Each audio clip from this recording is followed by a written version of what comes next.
You claim Drinker is outspoken against the mainstream Hollywood consensus. Who exactly is funding him, watching his content?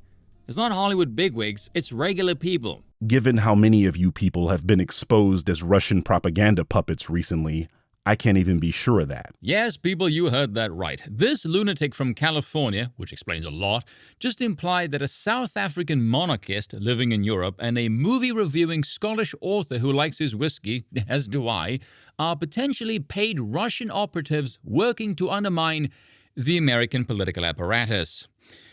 Dear God, I pray there was satire, but I can hardly tell these days, for we are surrounded by idiots.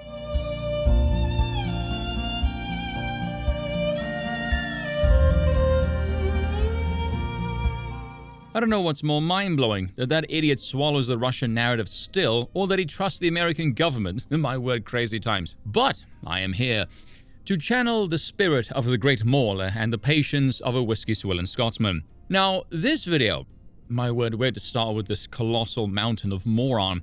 If you need to be caught up to speed here, someone in my comment section mentioned this dude Birdman, or just some bird, that works too, who did a video on the critical drinker. It was complete arse and upon examination heavily clipped because Birdman is a radically far-left maniac, clearly very envious of the critical drinker and is hell-bent on pushing some narrative, and so I did a video on him, if for no other reason because his dishonesty about Kong was rather scummy and I wanted to call it out. That's basically the long and short of it. So this git made a whopping 50-minute response to it, and sweet zombie Moses. I'm going to be very honest here. This man is incredibly stupid. He's incredibly stupid because he's a cultist, he is a child of the bubble, and one of the mentally damaging afflictions of being in the cult of the bubble is the inability to learn seemingly anything. If you watch the first video, and now this one, you will be astonished by his complete inability to listen to anything that doesn't agree with him. Because he's in a cult, he has this hypersensitive friend-enemy distinction, but purely from the culture and perspective. So his worldview is essentially, well, I am not a leftist, for I am the truly enlightened neutral who listens to facts, reason, and logic. And anyone who says otherwise is a crackpot nutter who believes in conspiracy theories. Yes, how very convenient for you that one is. As a consequence, he can't accept anything outside of the pre-approved blue-pilled cult narrative. Fascinating psychology, truly a mind warped by propaganda, but anyway. There's moments in the video where I tell the audience his tactic, and then he just goes and does it, as if he doesn't even realize it. I was stupefied by this nakedly blinded idiocy. If you're familiar with my content and my worldview, you will see how laughably dumb his efforts are at trying to label me, because he's attacking this strawman group enemy that his ilk are designed to do combat with. He can't listen to learn, he can only hear to react. And yes, trust me, there's so many jokes I want to make about that, it's not even funny. Recall how I said in the previous video that he's a raging smug leftist, thoroughly convinced of his own intelligence because he follows the correct authoritative sources, like the good little pleb that he is. By the way, he cut that out of the video, I wonder why. Because he sides with facts, reason, and logic. No, you don't. It just means you outsource your thinking to whatever authoritative proxy you trust to give you that. They're the priestly caste of your regime. You're stupid, but get to feel smart when obedient. Not that he would ever understand any of this, by the way. This is so far above his intellectual pay grade. His whole video is written like one giant cult signal. It's like a mainstream media piece, appealed to people who already agree with you. It's a circle jerk, basically. I don't quite understand this weird mentality of his cult to appear reasonable and objective. Maybe it works on normal people, but I can easily tell he's heavily indoctrinated and, frankly, insane. To the point where I legit think he needs some psychological intervention.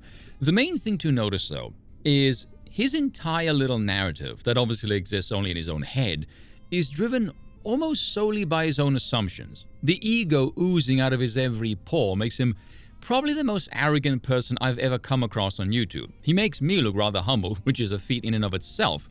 What he lacks in facts, he tries to compensate for with smugness and spiteful aggression. You can hear it in how he talks. I clearly touched a few nerves. Either that or he puts up this desperate facade to act like he's some kind of tough guy, which is just cringe, by the way. Unsurprisingly, as with his drinker video, he clips the hell out of me and often refuses to show my side of the argument, because he's more concerned with appealing to his brain-dead audience than being intellectually honest. Then again, he's also a cultist, his arguments are weak, and his worldview inferior. And then he gets annoyed when I interrupt him in his own video.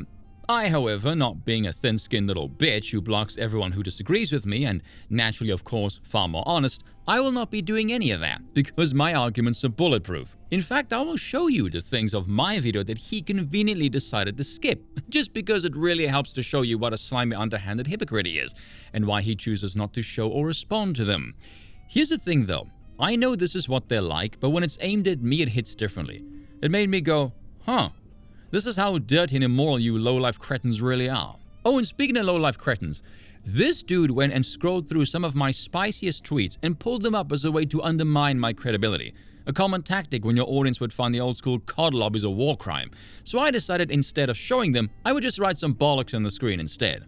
I haven't hid them, by the way. They're still on my Twitter, and I did a video about them a while ago because they're not that spicy. And they're all true, but anyway. If it isn't painfully obvious by now, he has learned and will continue to learn absolutely nothing from this. Oh, and by the way, this is going to be a long video, so grab some supplies. This is going to be fun. Polly want a cracker? I feel like there's racial undertones to this. We got a parrot, y'all. Imagine being a leftist and calling somebody else a parrot, all the while going by the name Birdman. The lack of self-awareness is astonishing. Now, obviously, that is not what my channel or avatar looks like. This deranged maniac went through my entire video, clipped what he wanted to feed his lemming-like audience, and replaced every single instance of my avatar with this. Never mind petty and cringe, that is legitimately one of the most mentally disturbing things I've ever seen on YouTube. One that has some of the most mind-numbing bullshit takes you've ever seen because he's mad I criticized a grifter he wishes he was. Your entire YouTube library is a parasitic existence sustained only by leeching off cinema sins. You have nothing else going for you aside from this. Shout out to Dr. Random Account for this glorious scroll, by the way. Look at this metric versus as. Same time, same activity, same game. As can pull 0.4% of his subscriber base. You, on the other hand, can barely muster 0.03. Our podcast has less than 6,000 subs. Aiden and I together don't have this sub count, and yet we regularly pull more than 3 times this view count.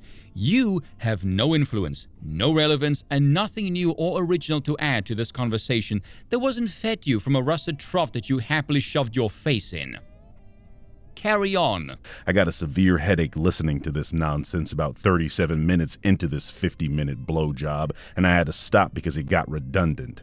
So that means we're not doing his entire video. What is with this weird persona of acting like you're above everything you elitist get? No one made you do this video. You're doing so of your own volition. So quit whining like a damn girl and entertain us.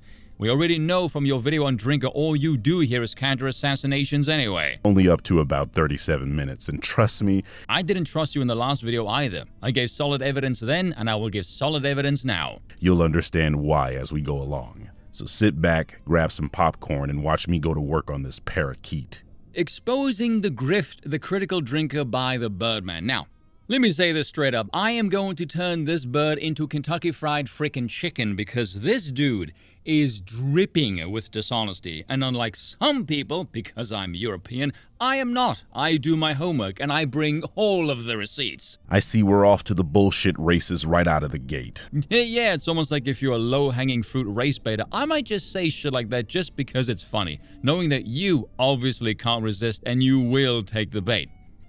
Thanks for proving my point, by the way. Dripping with dishonesty? Repeating my statements doesn't debunk it, but okay. You're a culture war rage bait grifter suckling at the teat of another culture war rage bait grifter. You do realize that pulling up my thumbnails and saying grifter repeatedly does not debunk your dishonesty, yes? Who is this appealing to? By definition, your entire existence on this platform is dishonest. But fine, let's go with that. If you guys in the comments section want to fill me in on what any of that even means, go ahead. I haven't the faintest clue. You know you're responding to a video of me playing a guy's own words and going, "Look, guys, here's what he said." For the majority of the video, Yes, you selectively clip pieces and omit others when it doesn't suit your overall goal here, which is a character assassination. So far, you're not saying anything new here. I wonder how you'll spin this as me being dishonest instead of the guy whose nuts you're about to gobble. Dude, you can come out of the closet. No one is gonna judge you. At least not out loud, anyway. So one of my subs told me to check this video out. I had no idea who this person is. First time for me, flying in blind. Even though one interaction on the Twitter with him later and he already blocked me. Because the truth hurts and he's limp-wristed and rather brittle, but anyway. I think if we're going to preface this video with the air of honesty, you might want to show your audience the messages that got you blocked. For messaging someone you don't know. It wasn't just one tweet, it was two. Oh my goodness, my credibility is ruined. I'm in double trouble here, folks. Fucking hell, talk about pedantic. It's kind of difficult to recall seeing as you blocked me, you wanker. That's about as good as it gets. You immediately act an ass. This weird attempt at pretending like you were cordial in any way only works when you don't show people that you're stalking me with alts and— You're over here crying that I'm calling you dishonest, and you're telling people I'm stalking you with alts, and all you have on the screen here is my main Twitter account. I got nearly 50,000 subs on YouTube and over 4,000 followers on the Twitter. People screenshot the dumb shit you say and do and then send it to me. My word, a rational explanation. Does anybody else notice he never posts what I'm replying to, only my replies? And he had to unblock me to screenshot them. So why don't you just show what I'm replying to? Yeah, I'll do it, seeing as I got a bigger set of cojones than you do. There. And there. I never lie in my videos. He's literally doing that right now. We're not even 2 minutes into this video and he's already pulling shit out of his ass. Calling me out of my name randomly. I mean, this is a cute one. You know, those things people say behind the safety of their keyboards. Says the guy who blocked me sitting behind a keyboard making this very video. Does he think this is some kind of an own? I can't even fathom making a video on somebody else that I blocked on the Twitter and then boast that I blocked them in the video. If I did that, my whole audience would call me a bundle of sticks all damn day long, and they would be right to do so. At least the blue-head feminists will spar. Hell, you have less testicular fortitude than the pronoun in bio gang. It's also pretty weird, considering I'm clearly saying I'll be responding in video form. But I guess when your IQ is cheese, it all gets a little funky. How the hell would I know you're responding to me if you blocked me, you git? Secondly, that was painful. Never try to be funny ever again. But yeah, I wonder why anyone would block you. You're clearly a well-adjusted individual, not at all an unhinged, racist, white supremacist or anything. Based, as if this offense somehow carries any weight with anyone except your mid-witted audience. Remember, folks, this is all coming off the heels of me calling him dishonest, and he's addressing none of that. He's just trying to undermine my credibility, because he has none. You know, like making fun of a Jewish person's nose. Yes, not because she's a lunatic trying to undermine the legitimacy of the Supreme Court or anything, was it? The Democrats had, elected people. The Supreme Court is completely his. You know, I mean, it's so disgraceful, this court, that it shouldn't even be allowed to be called the Supreme Court. Notice how she focuses on democratically elected, yet no one voted for the current Democratic nominee. You know, I do love being a person of integrity. You should try that sometime, instead of being the mindless regime-peddling peasant you are. Retweeting anti-black tweets, and his Twitter alone is an embarrassment of narrative pushes from platform-boosting known anti-black racists like Kang-min Lee. You accuse Kang-min Lee of being anti-black because he took issue with the protagonist of the new Assassin's Creed game being black in a game set in feudal Japan, as you go on to bitch about representation in this very video. The shameless, hypocritical dishonesty is frankly sociopathic. If I seem rather calm, it's because this one is such a box-ticking, cliched caricature. I don't feel like I'm talking at a genuine human being here. It's too scripted. This may as well be a PvE encounter. Outright claiming that Europeans are superior. How much of the equipment that you're using right now to make this video was invented by Europeans, as you sit in America speaking English? You would never do those things. Yeah, I did a video addressing the tweets and their context. I will not be shamed by some gimp that can't even address reality. Anyway, continue boring us, please. Within about 3 minutes into this laughable circus hellscape, I could see why I was sent this. Because it is comedic levels of appalling and loaded with more arse than Diddy's hard drive. It's still a pretty funny joke. No, you were sent it because you are a parrot. a junior grifter, and that video hurts the feelings of parrots and grifters alike.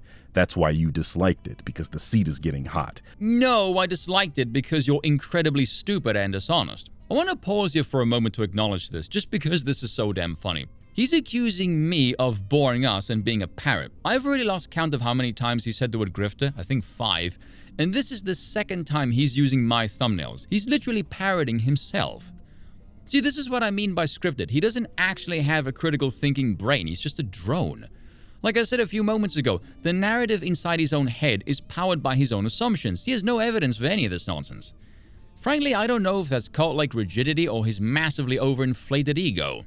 People are starting to push back on the nonsense people like you peddle, so of course you have to try this weak attempt at a rebuttal. Yeah, whatever you say, Junior, you live in California. I'm not gonna trust your judgment. This is expected collateral damage, and you just happen to be Jamie Foxx. Collateral damage? Why does he talk like he's auditioning for a movie trailer? Dude, you're a failed voice actor whose YouTube channel consists almost entirely of putting one guy's name in your videos, calling everybody else grifters as you peddle the narrative of the machine. And now you're here because you're so insecure you got butthurt by a well-dressed cartoon avatar that you lost your mind and spent God knows how long editing out every instance of said avatar in a 50-minute long ramble, all because I called out your dishonest BS. Re-examine your life, kids, seriously. The man goes out of his way to claim he is apolitical. Listen here, Junior, this is not my first rodeo with your ilk, and I can already tell you're sent from a mile off. You reek of shit because you're full of it. Then this ought to be easy. It will be for me because you haven't learned a damn thing. I mean, that's what I thought the moment I hit play on this redundant shit. You see, you ain't the first to whine about someone that isn't on your side being critical of your side and then immediately going, "See, you're on the other side." You all do that. You don't have a talking point that hasn't been addressed already, so this video will just be a long-winded whine. What the hell was the point of all of that? That was nothing but word salad and bollocks. How about I just pull up a comment showing his raging TDS as he claims he isn't political? Feel free to pause and read it, by the way. But rather than merely telling you guys all of this, why don't we let him show us? So let us take a gander at the first 3 minutes of the unhinged cringe that is this video, shall we?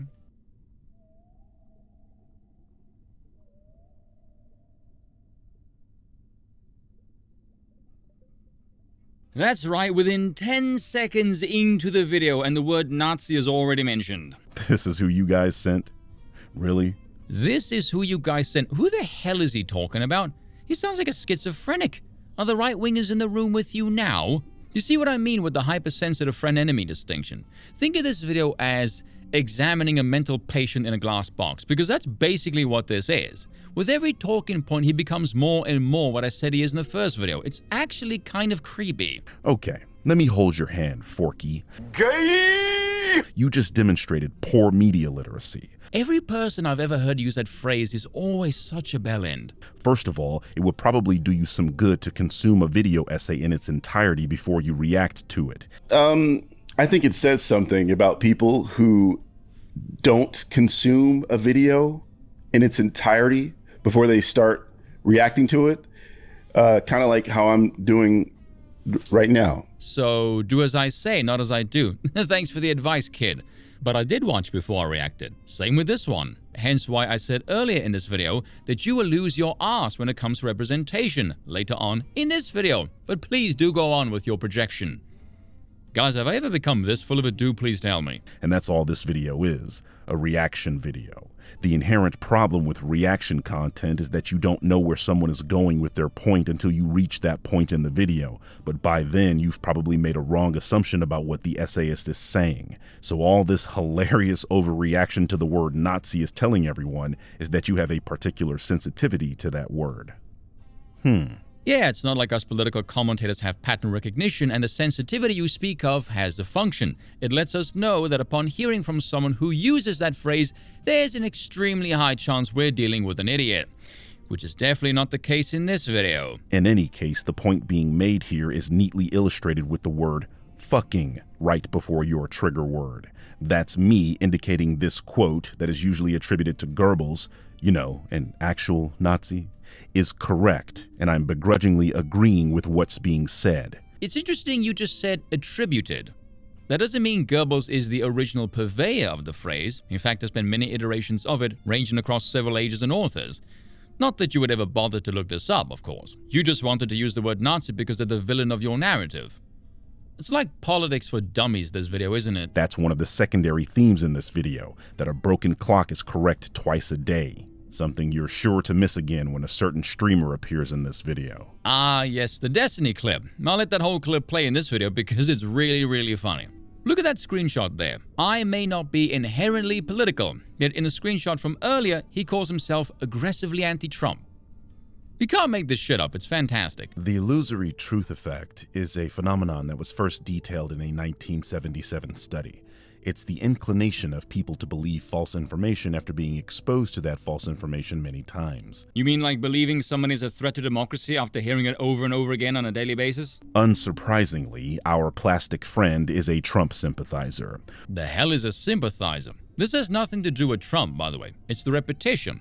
But again, you did say you were aggressively anti-Trump, so I'm not expecting you to be rational about this. One wonders why he has a problem with this video. Because you're a pseudo-intellectual tough guy, repeating regime talking points and pretending a bassy voice is an adequate substitute for being boring as sin. This is already giving me a headache, so let's skip anything that doesn't have to do with responding to claims I've made. In that study, they found out that the more familiar the information feels, the more likely that familiarity overpowers a person's rationality. I mean, that's leftism in a nutshell. You see why we're skipping this nonsense, right? Yeah, you're a leftist, you're over-emotional, and you can't refute facts. That's nothing to respond to and easily could be used against his particular flavor of politics. I would bet my life he wouldn't be able to even comprehend my flavor of politics. It's a non-comment, and he's positioning it as something he believes hurts my feelings. You're paying an awful lot of attention to something you claim isn't bothering you. Cope harder. Because he mistakenly believes I'm a leftist. Either that or he's just preaching to his choir. Again, with the factions. And notice he just hears the word leftism and thinks it's a reference to him. I'm simply listening to what he's describing here and noting that it is objectively describing leftism. No more, no less. Not everything is about you, you damn egotist. In any case, this shit is like a Christian yelling Zoroastrian criticism at an atheist. I literally don't care. Then what the hell did you just ramble on for? Telling you people, schizophrenic, glass box. How many times have you heard vaccines cause autism or go woke, go broke? There is a reason these people repeat these mantras over and over, even in the face of conflicting evidence, and that's because repeating false information— Alright, let's pause here for a moment. Now, what do you notice about the thumbnails and the content creators? Conflicting evidence, you say. Yeah, it's not like tanking box office numbers or headlines like these might be telling you all is not right at Disney or something now, is it? Oh, this is gonna be easy. Interesting image you chose there. It's quite clear you didn't read that article because you're using this as a counter to my position on go woke, go broke. Not really, no, I didn't say that. I mentioned tanking box office numbers at the thumbnails and all is not right at Disney at the headline, as the graph of their tanking stock value over the last 5 years shows. Like I told you all, he can't listen to learn, he can only hear to react. If you actually took the time to read said article, it's simply describing how Disney's streaming service numbers were inflated due to the pandemic. Because of course they were. We saw that same effect here on YouTube. Naturally, once the businesses and schools that were locked down began opening up, their numbers went back down. Because of course they did. As Disney became somewhat reliant on those numbers, it hurt the company's ever-growing bottom line. That's what that headline is in reference to, genius, that they lost a big revenue stream due to the pandemic ending. It had absolutely nothing to do with go woke, go broke. On that same article, they show a chart of Disney's revenue literally growing every quarter since 2020, with an operating loss that peaked in 2022, but has since shrunk to less than pandemic numbers. That's a load of rambling bollocks to simply say, but the sniffles happen. This was due primarily to banking on a cluster of rather stupid business decisions at the time, including Disney Plus's competing with theater releases, which pissed off those at the National Association of Theater Owners, as well as Disney's very public scuffle with Scarlett Johansson over theater takings. Disney seemingly went on this mad head rush of egotism, hell-bent on competing with Netflix in ways that were seemingly insane. I mean, they describe it in the article. Look, The flaw in the Disney Plus business model is quite simple: the production of exclusive streaming content. No matter how much it costs to produce, exclusive streaming content is a gamble, because Disney incurs the expense in advance, so it is too late to avoid it if the content bombs. Considering Disney just tanked more than $250 million on a TV series that failed to get a second season, pretty sure Disney hasn't learned a damn thing. It's very difficult to make quality content when you don't have quality making it. What's more, as with all streaming content, it is impossible to attribute subscriber fees to specific content, making it tough to calculate return on investment. That's not all, because if the content is pulled, Disney also incurs an impairment charge. Yikes. In contrast, if studios only put content on the streaming platforms which has already played theatrically or has already been broadcast on television, it would be a whole new world. That way, the studios would not be competing with their key clients, as theaters would get new movies first. Studios would get their 50% slice of ticket sales and could therefore attribute revenue to each production as usual. There would also be no risk of studios paying for costly productions which don't pay off. Another person to check out as well is Kareem Daniel, who was a former Goldman Sachs banker who was Bob Chapek's right-hand man, and he was furnished with a lot of power. He got his own division called DMED, Disney Media and Entertainment Distribution, which was apparently overriding some of the creative heads over at Disney. He was the czar in charge of a $30 billion a year in program spending, deciding release strategies for Disney's movies and TV shows, steering them to streaming services, Disney Plus, ESPN Plus, or Hulu, theaters, or one of the company's TV channels. As far as I can tell, there was a lot of politics involved behind the scenes, because Chapek was essentially sitting on a stockpile of angry peasants with rainbow pitchforks, and his efforts to stay politically neutral were not exactly welcomed, hence why he debased himself and did this. Hello everyone, thank you for joining us today. I really appreciate you taking time out of your day for this very important session. By now, I hope you've all read my most recent note, in which I pledged to be a better ally for the LGBTQ+ community, apologize for not being the ally that you needed me to be, and committed to ensuring that our company lives up to its values. I meant every word, and that's what we're here to talk about today.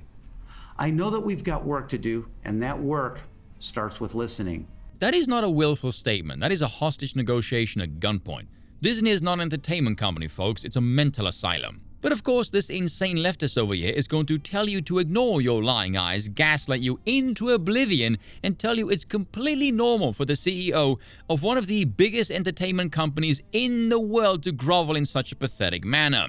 Let's be real here, folks, shall we? There is no point in trying to speak about the pervasiveness of leftism to these types. It's their cult belief. Anyone who doesn't agree is some bigoted conspiracy theorist. That is their only explanation for literally everything. You either drink the famous people water or you don't. And well done to you if you get that reference, by the way. Those screenshots I put on the screen were of grifters predicting Shang-Chi would flop. Like always, these people were dead wrong. As for a film released during the pandemic, it was one of the best performing films during the pandemic and wound up making over $432 million at the box office in only 18 weeks. For reference, a movie prior to the pandemic would be in theaters for something like 40 to 60 weeks. This places it around something along the level of Thor Ragnarok, if you extrapolate these numbers to the same length of time Ragnarok was in theaters. In other words, Shang-Chi made half the gross of Ragnarok in only a third of the time. If this is the level of receipts we can expect from you, you're in for a long night, because you got the right one when you decided to make a video about me. Are you done with trying to sound like a diverse Duke Nukem? Good, because it's cringe.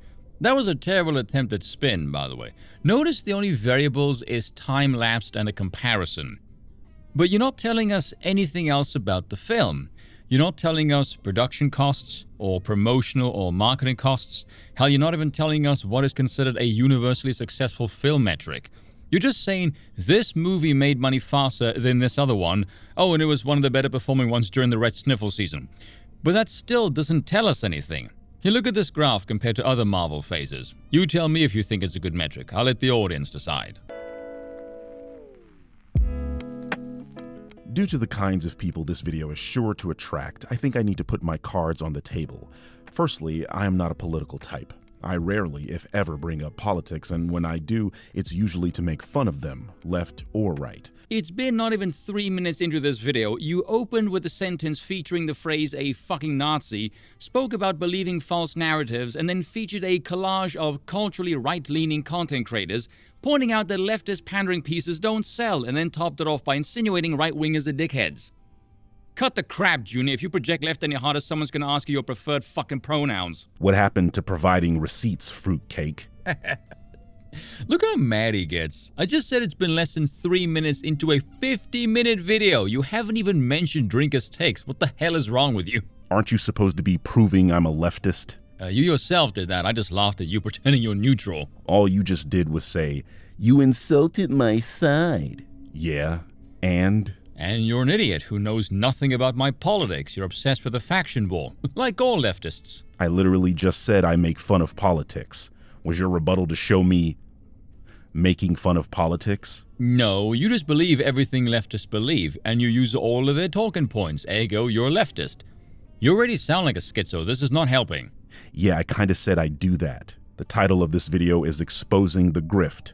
While I can think of a few left-leaning grifters, the majority of grifters and parrots that infect media discourse are right-wing. You know, like you, the type that cry every time a game or a movie has a female protagonist. The fact that you're even stating this out loud is grounds for immediately disregarding everything and anything you have to say about any and all media consumption. Or a weirdo that brings up Trump twice, randomly, in a weak rebuttal to a video essay that doesn't mention Trump once. I didn't mention Trump's name even once, let alone twice. And if you play back this video, you will notice there's no other instance where Trump's name could even be mentioned. Do tell, what did you decide to cut out? Oh wait, is it this bit right here, is it? In other words, the more you hear something, the more it feels right. And then you do crazy stuff, like wait in the bushes with a rifle for 10 hours to take a shot at a former president. I wonder why you cut that part out. Thus, it logically follows that if I'm making a video talking specifically about those things, it's simply your turn to be made fun of. Also, I wasn't aware that believing in false narratives was solely a right-wing thing, but good job on saying the quiet part out loud. I never once said or implied that. Are you drunk when you record this shit or just stupid? And it's really weird that you're this upset about me talking about Goebbels. Serious question, does anyone know what the hell this one is talking about? Since when was it a partisan issue to dunk on Nazis? I thought those were the bad guys of World War II. Do you disagree? Yes, I disagree. The communists were worse. And if you disagree with that assessment, take it up with General Patton. For this behavior, I have been routinely called right-wing and left-wing by people who make politics their entire identity. Yeah, because pulling up an old tweet featuring random people on your comment section without context months ago is really gonna sell me on your pitiful attempt to appear above the fray. You've done a great job of it so far. All that tells me is that, like your inability to read an article that you posted, even though I did read it, you are unwilling to do the research and cannot comprehend very simple things. Listen to you. Take your own advice. I literally say I criticize left-wingers and right-wingers with pictographic evidence. How on earth is that pictographic evidence? Who the hell can even read that? The only reason I did was to see how full of arse you are. And you're clutching your pearls when I criticize the right-wingers. Dude, no one is clutching at pearls. No one is offended. No one is upset at this. Anyone say not on your side, whatever the hell that means, simply thinks you're cringe and thick. There really isn't much more to it than that. It's like, yeah, I said I do that. And what context do you need? You see the comments, you see my responses, you see the dates of the tweet in those comments. What kind of freaks exist around you in California that can even read this? Seriously. I'm presenting clear evidence of my behavior, something I've been doing for years and years before I even made that video. This proves that I don't hold a bias and that I will critique literally anyone should they say something illogical. All this means is you will spurg at anyone regardless of political affiliation, as you assume their political affiliation via their criticism. But let's pull up some of the comments here, shall we? Someone with an anime girl avatar, you called them right-wing conspiracy theorists that are pedo-adjacent lolicons and cringe-lords, after they called you a liberal. When someone called you a right-winger or bad centrist, you spoke at an imaginary duo running the political spectrum and told them to kiss your ass. And the last one, when someone pointed out, when it comes to white right-wingers, you're inconsistent in how you apply your morals, geez, I wonder why, you said this. So, you want me to bash non-white criminals, something that the government and authorities already do quite effectively. No, they don't. Look at the border. Because I bashed dumb white people that tried to overthrow the government and overturn a valid election based on the lie of an abject moron that couldn't accept the loss. Holy hell, he's a January 6er. We all know this dude believes in the Russia Against Steel dossier, doesn't he? The majority of whom are still walking around free, facing zero consequences. Have I got that right? That comment has nothing to do with government or the enforcement of anything. It's to do with you and your clearly prejudicial feelings towards the white and right. I'll politely decline your offer and instead continue bashing moronic right-wingers and the people who routinely vote in favor of policies that create those non-white criminals in the first place. Yeah, it's almost like if you vote for more police enforcement, you might have more criminals on the books. Shocking. And the right is the side of racism, anti-intellectualism, conspiracy theories, religion, and bigotry. In other words, I am being fair. Now, I want to be clear here. This one voluntarily chose these as evidence of his neutrality. You claim to side with math and your ratio here is 3-to-1. You can't even do that one right. If you say you don't follow politics, only facts, reason, and logic, but you claim the right is the side of anti-intellectualism, this would make you a leftist by your own logic, you fucking moron. How stupid are you? There's obviously nothing here and you're grasping at straws. Let's move it along, shall we? Ooh, how about we play the clip you're about to skip first and foremost and we see how well it ages? I mean, this is peak blue-pilled midwit stuff right here. Continue. Read this tweet for yourself. Pause the video. I follow evidence, not political leaders. You follow people trying to get money out of you. My good God, talk about arrogant delusion. Good idea. Let's pause here. The title of this video is To Defend Critical Drinker and Fry the Birdman, the latter of which would seem like a secondary goal of the video. Seems more like the primary goal of the video, doesn't it? Or, much like everything else you do, you make incredibly overly complex assumptions that fits the narrative in that schizophrenic noggin of yours, when in reality, the reason is much simpler. He has over 2 million subs and he's more popular than you. His name actually carries weight. That's it. He can be both right and popular, by the way. I know that's incomprehensible to you. The hell was the point of that bit anyway? And what's arrogantly delusional about that? That blue-pilled midwit clip is aging like gold, isn't it? I said I follow the evidence, and that person follows grifters. Curious use of the word follow, which denotes obedience. Nuance that would no doubt go over his head. What the hell does grifter even mean in this context? I'm starting to get the impression grifter to him just means anyone that disagrees with his worldview. He's extremely indoctrinated, by the way.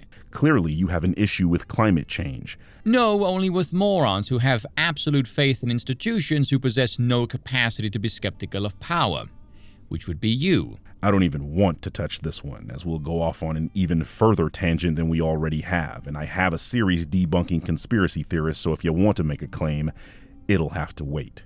That science is settled, as depending on the study, anywhere between 97 and 100% of scientists agree that human-caused climate change is happening. There is nothing arrogant about accepting scientific consensus. It's actually arrogant to think you know better than the thousands of people who have dedicated their lives to studying this issue. But I digress. Is this the warmest the Earth has ever been? No. And we're still here. Yeah, I think I'll bypass the fear-mongering rubbish, thank you very much. I have a habit of distrusting bureaucracy. I wonder if there's any recent evidence as to why. Secondly, you know nothing. You have no concrete evidence of anything. You behave like any religious fanatic. You choose to believe these things on faith, trusting the prestige and authority of these institutions because you believe in the scientific method, as if the scientists themselves can't be corrupted. Really, you're just a gullible moron who will swallow anything as long as someone with a PhD tells you it's true. How many of those scientists have been right? How many times have any of their predictions come true? Why do people still listen to Paul Ehrlich despite the fact that he's been wrong about everything? How many times has Greta Thunberg been right, as she scrubs her Twitter timeline of predictions that did not come true? How about Al Gore? Oh wait, he's too busy counting money in a mansion powered by fossil fuels with a carbon footprint that rivals your fucking ego. Frankly, to me, there's nothing more arrogant than people who think through enough taxation they will somehow solve the problem of the weather. Let's hear what you have to say about me saying I accept scientific consensus. Otherwise known as outsourcing your thinking and deferring to experts. Go on, I can't possibly see that one going wrong. Again, everything about this man so far screams pseudo-intellectual huffing of own farts. When you're siding with people standing in the middle of traffic holding banners and gluing their hands to the tarmac, implying those people are driven by science, yeah, you should really evaluate your life at that point. What the fuck was that? Yeah, the point of that will go over your head. Demonstrate. You present yourself as some kind of intellectual. Ew, no, intellectuals are cringe. Yet you're here fighting a straw man. Accepting scientific consensus is not the same as activism. Yeah, I'm pressing extra doubt on that one. Considering they all believe the same things as you, they just do stupid things justifying their actions using the science. It's religious, and you're in a cult. You just went on a tangent about protesters, and by this point it should be clear to anyone here that this man has nothing on me, and his goal is to erect this boogeyman of leftist Birdman to attack because political types cannot criticize something if it's not the other side. Told you, he cannot analyze anything except through factions. Objective reality does not exist in his worldview. This is why he has to twist and contort plainly stated words to fit this imagined enemy. It's not an enemy. You're simply a peon who has blind faith in institutions of power. There's nothing exceptional about you. Round peg, square hole. It's also pretty funny that he specifically chose the comment where I'm responding to a right-winger, but completely leaves out when I'm responding to left-wingers. Talk about a cherry pick to fit a narrative. Well, seeing as I've gone through all 4 of them now across 2 videos, you tell me. Considering the ratio is 3-to-1, you're upset that I didn't cherry pick the one that best suits you. That about the long and short of it, kid? It couldn't possibly be because that's the one that had the most substance, is it? It wasn't even the most divisive one either. You're stupid enough to think those posts make you look neutral. If this is a self-defense, you're failing miserably. Also, I would love to see you do something about me. Please fuck around and find out exactly how liberal these hands are. Oh yeah, and of course, wanting to fight with random strangers on the internet. You know, I could go through the trouble of providing evidence that Mr. Spuds here threatened me multiple times in other comments, hence my response here, but I don't have to do that. You yourself earlier on in this video. I think if we're going to preface this video with the air of honesty, you might want to show your audience the messages that got you blocked. Where's your air of honesty now? Oh wait, you never had any. I ridiculed you for responding in this manner. Why on earth would I be a hypocrite and debase myself by lowering myself to your uncivilized lack of standards? Heaven's sake, I'm smarter than you, with more honor and integrity than you will ever know. I'll just reiterate what I told him. Anyone physically threatening me will be dealt with. Whether the threat is real or just shit-talking is anyone's guess, but it ultimately doesn't matter. I intend to protect myself with deadly force if anyone feels froggy enough to leap. Try me if you want to. This one is literally trying to act tough online to threats that don't even exist. I want you all to realize that. He invited a random person in a comment section to fight him because they said fuck you in caps. That's the level of maturity we're dealing with here. Way to defy the stereotype. Way to show everyone that you're a racist piece of shit. We already knew that, but thanks for the confirmation, I guess. Nah, he seems kind of upset, doesn't he? Labels don't make reality go away, Junior. Don't worry, you can just fight some more random strangers in your comment section, you'll be fine. It's been almost 15 minutes and all you've got so far is you're racist and you like Trump. That's it. Again, this is one man's attempt to sell you all the idea that he is somehow the enlightened centrist immune to bias, which is aging beautifully, by the way. Newsflash here, Junior. This is an away game for you and this is my home turf. Oh, for the love of... This man is so dumb. He actually thought that was a reference to political alignment. No, you idiot. It meant I do politics and you don't.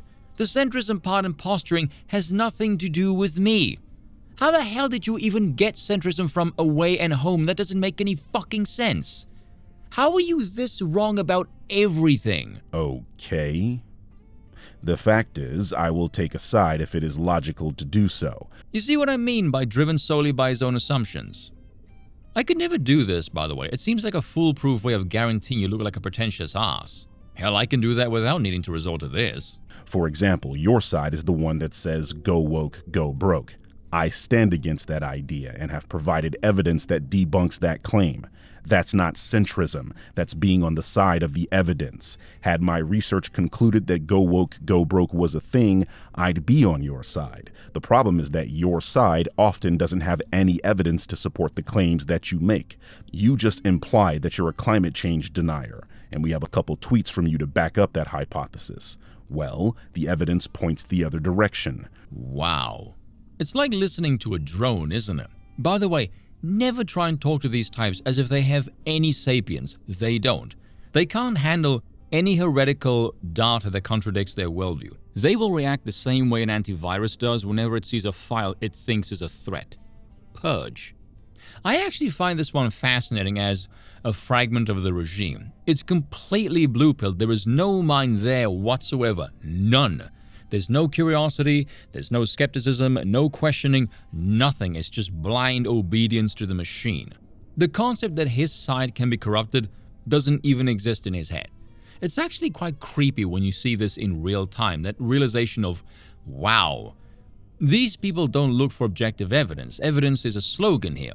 What they have are institutions within the cathedral that have power, and they simply obey the institutions because they have power and prestige. That's it. They don't think about it. Look at the so-called evidence he presents, the Unstereotype Alliance, convened by UN Women Testing Progressive Advertising, collaboration with the Gina Davis Institute, set up by the US actor and activist to study gender in the media. Yeah, there's definitely no shot of bias here at all. We don't know the countries used either, and if you look at the products listed there, this is just the consuming habits of women.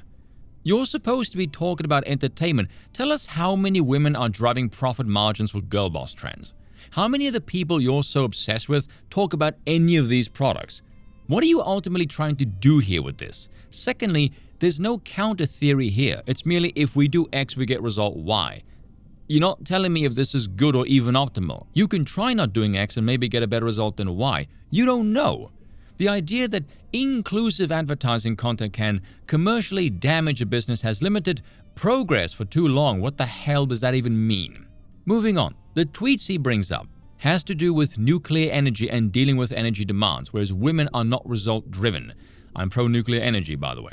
But hey, it's not like energy sources are related to this conversation, but anyway.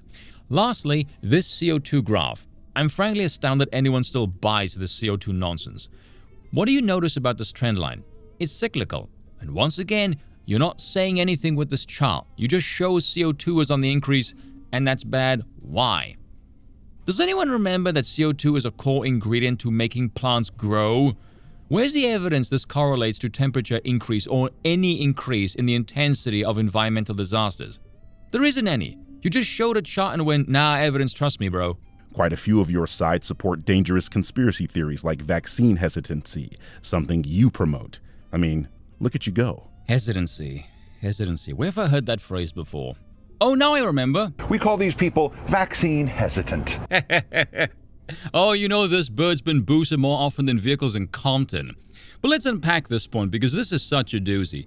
This one accuses me of supporting a conspiracy theory. I don't know how not doing something is a conspiracy theory, but anyway, this unhinged mental patient over here accused me of stalking him with no concrete evidence whatsoever, by the way, only a screenshot. It's almost like I have several thousands of followers and I made fun of you for being a bitch who blocks people because you can't take any criticism. Something you are notoriously known for, I've come to learn. At which point, those who follow me, knowing you blocked me, send me screenshots of your behind-the-block bitch-fittery. So either you unblocked me, or you have a burner account and you scoured my Twitter like a psychopathic ex-girlfriend, trying to find as many talking point tweets you can use to label me with, seeing as you are utterly obsessed with faction warring. I know you did this because the words you searched for are highlighted in bold. Notice I didn't do any of this because unlike you, I'm not some cheap bitch who has to resort to such underhanded womanly tactics. I don't need your tweets to best you. Your own words show you to be an unimpressive drone. You're the one who claims to follow facts, logic, reason, and science, yet this obsession has made you so incredibly dense and stupid, you literally pulled up a tweet where I used those very metrics to explain why I didn't get the stupid NOD in the first place. 3 things: age, comorbidities, weight. I'm in my early 30s, I have no comorbidities, and I'm shredded. I look like Bruce Lee. Notice, once again, he didn't show what I was replying to. So why do we do that? Oh, would you look at that? Germany's mainstream media Welt just declared that those who flipped the state the bird during the red sniffle season were the big winners and demands apologies from government officials for lying about their pesky little narrative that was pushed all over the entire damn globe.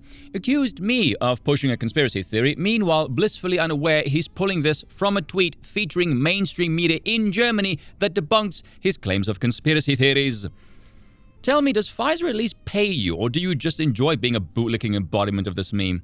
I cannot emphasize the amusing coincidence of this tweet because it won't be the last time he calls mainstream media conspiratorial either. We're not even halfway into this train wreck, and already he's probably the dumbest person I've ever come across on this platform. The other one was just some polling shitpost about the presidency. Moving on. When the evidence disagrees with you, so do I. It's that simple. There's nothing enlightened about it. I defer to the science. Deferring to the experts, outsourcing your thinking, exactly as I said earlier. And I don't care about your so-called evidence. I already debunked this years ago with 2 simple questions. If I took this stupid thing, caught the sniffles, and I was fine, how do you know that's the effectiveness of the stupid thing and not simply that I was healthy anyway? Or, if I didn't take the stupid thing, got the sniffles, and I ended up in hospital, how do you know if I did, I wouldn't have ended up in the hospital with all the other people who also took the stupid thing, but still winded up in the hospital either way? Swing and a miss. Anyway, let's fast forward a bit as this clown is hyper-focused on what he perceives my politics to be. Oh, no. We are not skipping jack shit in this video, Junior. Secondly, who the hell are you kidding? You spend the entire first couple of minutes of that frickin' video talking about nothing but politics. Roll it. Again, this is one man's attempt to sell you all the idea that he is somehow the enlightened centrist immune to bias. Newsflash here, Junior, this is an away game for you and this is my home turf. We're 3 minutes into this video, we haven't even heard anything about drinkers' opinions. This is a pitch to establish some form of credibility. Frankly, that says more about his perception of the intelligence of those around him, or rather lack thereof. Then again, he's an actor living in Los Angeles. Need I say more? My position is that political folk are mirror images of each other participating in the Spider-Man meme, where they blame each other for doing exactly what they themselves are doing. Okay, I already disliked him before, but this just cranked it up a gear for me. And it shows he is far too intellectually shallow to engage in politics, and frankly, there's many people who have this exact same problem. It's basically a version of the genetic fallacy, what I call the action by faction perspective. These are people who cannot separate the action from the political alignment. And from what I can tell, most people can't do this. They have this particular worldview where the structures and rules are permanently set in stone and they can never change. They really struggle when you pitch them any abstract concepts. Any faction can and does use force to enforce a worldview. This is any civilization. What matters is the justification for that use of force, a concept that most people can't seem to understand, probably because liberalism has severely retarded the scope of their worldview. Something the drinker is heavily guilty of. I think it's silly to adhere to political sides because at some point in time, you're going to have to defend nonsense to maintain the integrity of being on that side. Oh, the irony, seeing as he does that in this very video, and comes across as completely insane for doing so. The only side I'm on is reason, logic, facts, science, and math. Spoken like a man who knows nothing of power. You're a leftist. By default, your worldview revolves around actively ignoring all of those things. In fact, you yourself will show that to be the case throughout this entire video. So believe me. Yeah, I'm not going to. When I criticize this very obviously right-wing chud, that has aged spectacularly well, hasn't it? Continue. Believe me, by the end of this video, there will be no doubt in anyone's head you are nothing of what you claim to be. See what I mean? I can't criticize the right wing without being on the left wing. That's because you are left-wing. You're an insane anti-Trumper. So far, all you've done is show you believe and espouse all of their talking points. Walks like a duck, quacks like a duck. I mean, you go by Birdman, you're a walking meme. These people are children. Let's continue. That out of the way, it's difficult to know where to even start with this guy. He is absolutely rich with misinformation, outright lies, and baffling takes that don't stand up to even an ounce of scrutiny. That is a case of projection so strong you could power the Las Vegas Strip with it. Except it's not, as I am well known for my integrity here on YouTube. Oh, fuck! The only thing you're known for is leeching off cinema sins, blocking any criticism, and fighting your own audience. Integrity does not exist in your world at all. You already admitted that you didn't even know who I was, so you have no standing to make this baseless accusation. Listen, pal, I pinned down your entire personality and politics after less than 200 seconds watching your drinker video, and all you've done here is reaffirm I was right on the money. I'm a political YouTuber. Pattern recognition is the name of the game, and you're a walking checklist, an utterly unremarkable cliche. No more, no less. Or were you lying? Hard to tell. How? I literally say in the previous video, within about 3 minutes into this laughable circus hellscape, I could see why I was sent this. In any case, I look forward to you proving that I use misinformation, that I lie, and that my takes don't stand up to scrutiny. They don't, and you do, either by shamelessness or stupidity, or because you outright clip stuff. This ought to be good. But let's see how you stand up to my scrutiny. And yes, I did skip the first bit here. It involves a film I haven't seen yet, so I can't speak on the perspective. I'm only going with what I can use here. Notice the constant petty name-calling like a 5-year-old. Did your father not teach you any manners? Can you behave like an adult, or is that too much to ask? From what I've seen so far, probably the latter.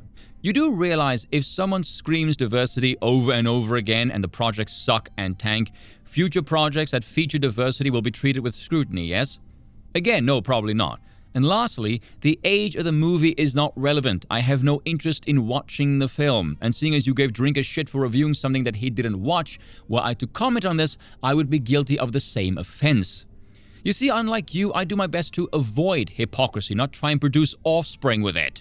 But let's play part of Drinker's review of the Spider-Verse that you didn't show. Anyway, enough of my pish. You're here to find out if this film's a worthy follow-up to the original, if it was worth the 5-year wait, and most importantly of all, if it's worth parting with half of your monthly wage just to go and see it at the cinema. Anyway, I'm happy to say that the answer to all of these questions is yes. It's not exactly a resounding yes, and there's a few caveats that I'll go into in a minute, but overall, Across the Spider-Verse is a fun, colourful, imaginative, and heartfelt movie with some great character beats, decent gags and snappy dialogue, gorgeous animation that makes the most out of its comic book origins, a plot that does more with its multiverse concept than Marvel ever did, and a cliffhanger ending that neatly sets us up for part 2. Based on my limited understanding, Miles Morales is kind of a contentious character in comic book circles, but since I know precisely fuck all about that world, all I can really do is judge him as he's presented right here. And again, I think the script does a good job of fleshing him out as a distinct and separate entity from Peter Parker. Apart from sharing some of the same powers and basic personal situation, I never got the sense that he was just a tokenized carbon copy of a more popular character. And to be fair, the movie provides a pretty compelling explanation for why he's a bit different from every other Spider-Man out there. An explanation that'll definitely have big implications on the next movie. Well, that seems pretty fair. What do you guys think? Will's goal with many of his film reviews is to galvanize his mostly male, mostly white, and mostly straight audience around the idea that they are being attacked for being those 3 things. Amazing how this one doesn't understand action-reaction. As if Hollywood shoving diversity into everything isn't visible to anyone with a pair of functioning bloody eyeballs. As if before Drinker showed up, all of us had pattern recognition disabled. No, the entire West is doing that. Hollywood is just another avenue. Let's pause here for a moment. He keeps flashing on the screen that these are lefty talking points. Congratulations, you can read. And they are. This doesn't make any sense, as the guy I'm referring to actually does those things. I am describing reality. No, you're describing motive. That's not the same thing. Whether or not you believe that I'm apolitical... You're not. You're literally discussing politics right now. If you're someone who attacks both sides, you don't need to qualify this by mentioning the political affiliation of the person you're attacking. Anyone saying this is what the critical drinker does is telling the truth. His audience is mostly straight white men. Fact. In his reviews, he often brings up the race, gender, and/or the sexual orientation of characters. Fact. Yeah, it's called intersectionality. What is this, new to you? When he does this, it's him claiming those 3 characteristics are being attacked. Fact. He has a video titled, "They Hate Men." Fact. Yes, we live in a gynocentric society, and media is a core arm for propaganda. If you work as a movie reviewer in the current age, you will notice this. If you're not a fan of films being used to push overt political propaganda, you'd likely be against your profession being overrun by cringe and gay activists. Maybe instead of just showing the name of the last video, tell us what you think is incorrect about it. That does not make one political, it means you want the politics to fuck off. I quite literally show 3 examples of him bringing up race in films where race isn't the focal point of that film, one of which you cut out of your video conveniently so that it looks like I'm grasping at straws. Oh, don't worry, there's more videos where you grasp at straws, not like we're running out of supplies here. How are these lefty talking points? You mean because his words are right-wing talking points? No, the left has far more institutional power and are completely insane, so noticing they're insane is just observing reality. I know it hurts your feelings to be on the side of the schizophrenics, but really that's more of a you problem. So because I'm pointing out that he's injecting right-wing political talking points where they shouldn't be, I'm a leftist? You're stumbling right out of the gate, bruv. Did he just call me bruv? And here I thought we already hit peak cringe. No, you're a leftist because you believe what they do and you speak like they do. What is so hard about this for you to understand? Has anybody else noticed so far we have heard nothing but left-wing talking points? Again, how? Wait, is he serious? If I shove his face into water any harder, I'd be guilty of torture over here. Pointing out what he does and then showing evidence of him doing it is left-wing? I thought you would be defending the drinker. That's what the title of your video is. So far, you've just been assuming my political stance. Get to work. First off, you are no European. You have no authority to tell me to get to work. Secondly, I'm going to explain this very, very slowly because you are slow. Not wanting politics in your art forms renders one a right-winger in the current regime paradigm. I can't make it any simpler than that. If you don't understand this, you're an imbecile. Let's fast forward through him showing politicians and mouthpieces doing what they do. This shit is irrelevant. Again, we're not skipping Jack. The illusory truth effect is a phenomenon that was first detailed in a 1977 study. It's the inclination of people to believe false information after being exposed to that false information many times. Repeated exposure to lies caused the false information to feel familiar to the participants. In that study, they found out that the more familiar the information feels, the more likely that familiarity overpowers a person's rationality.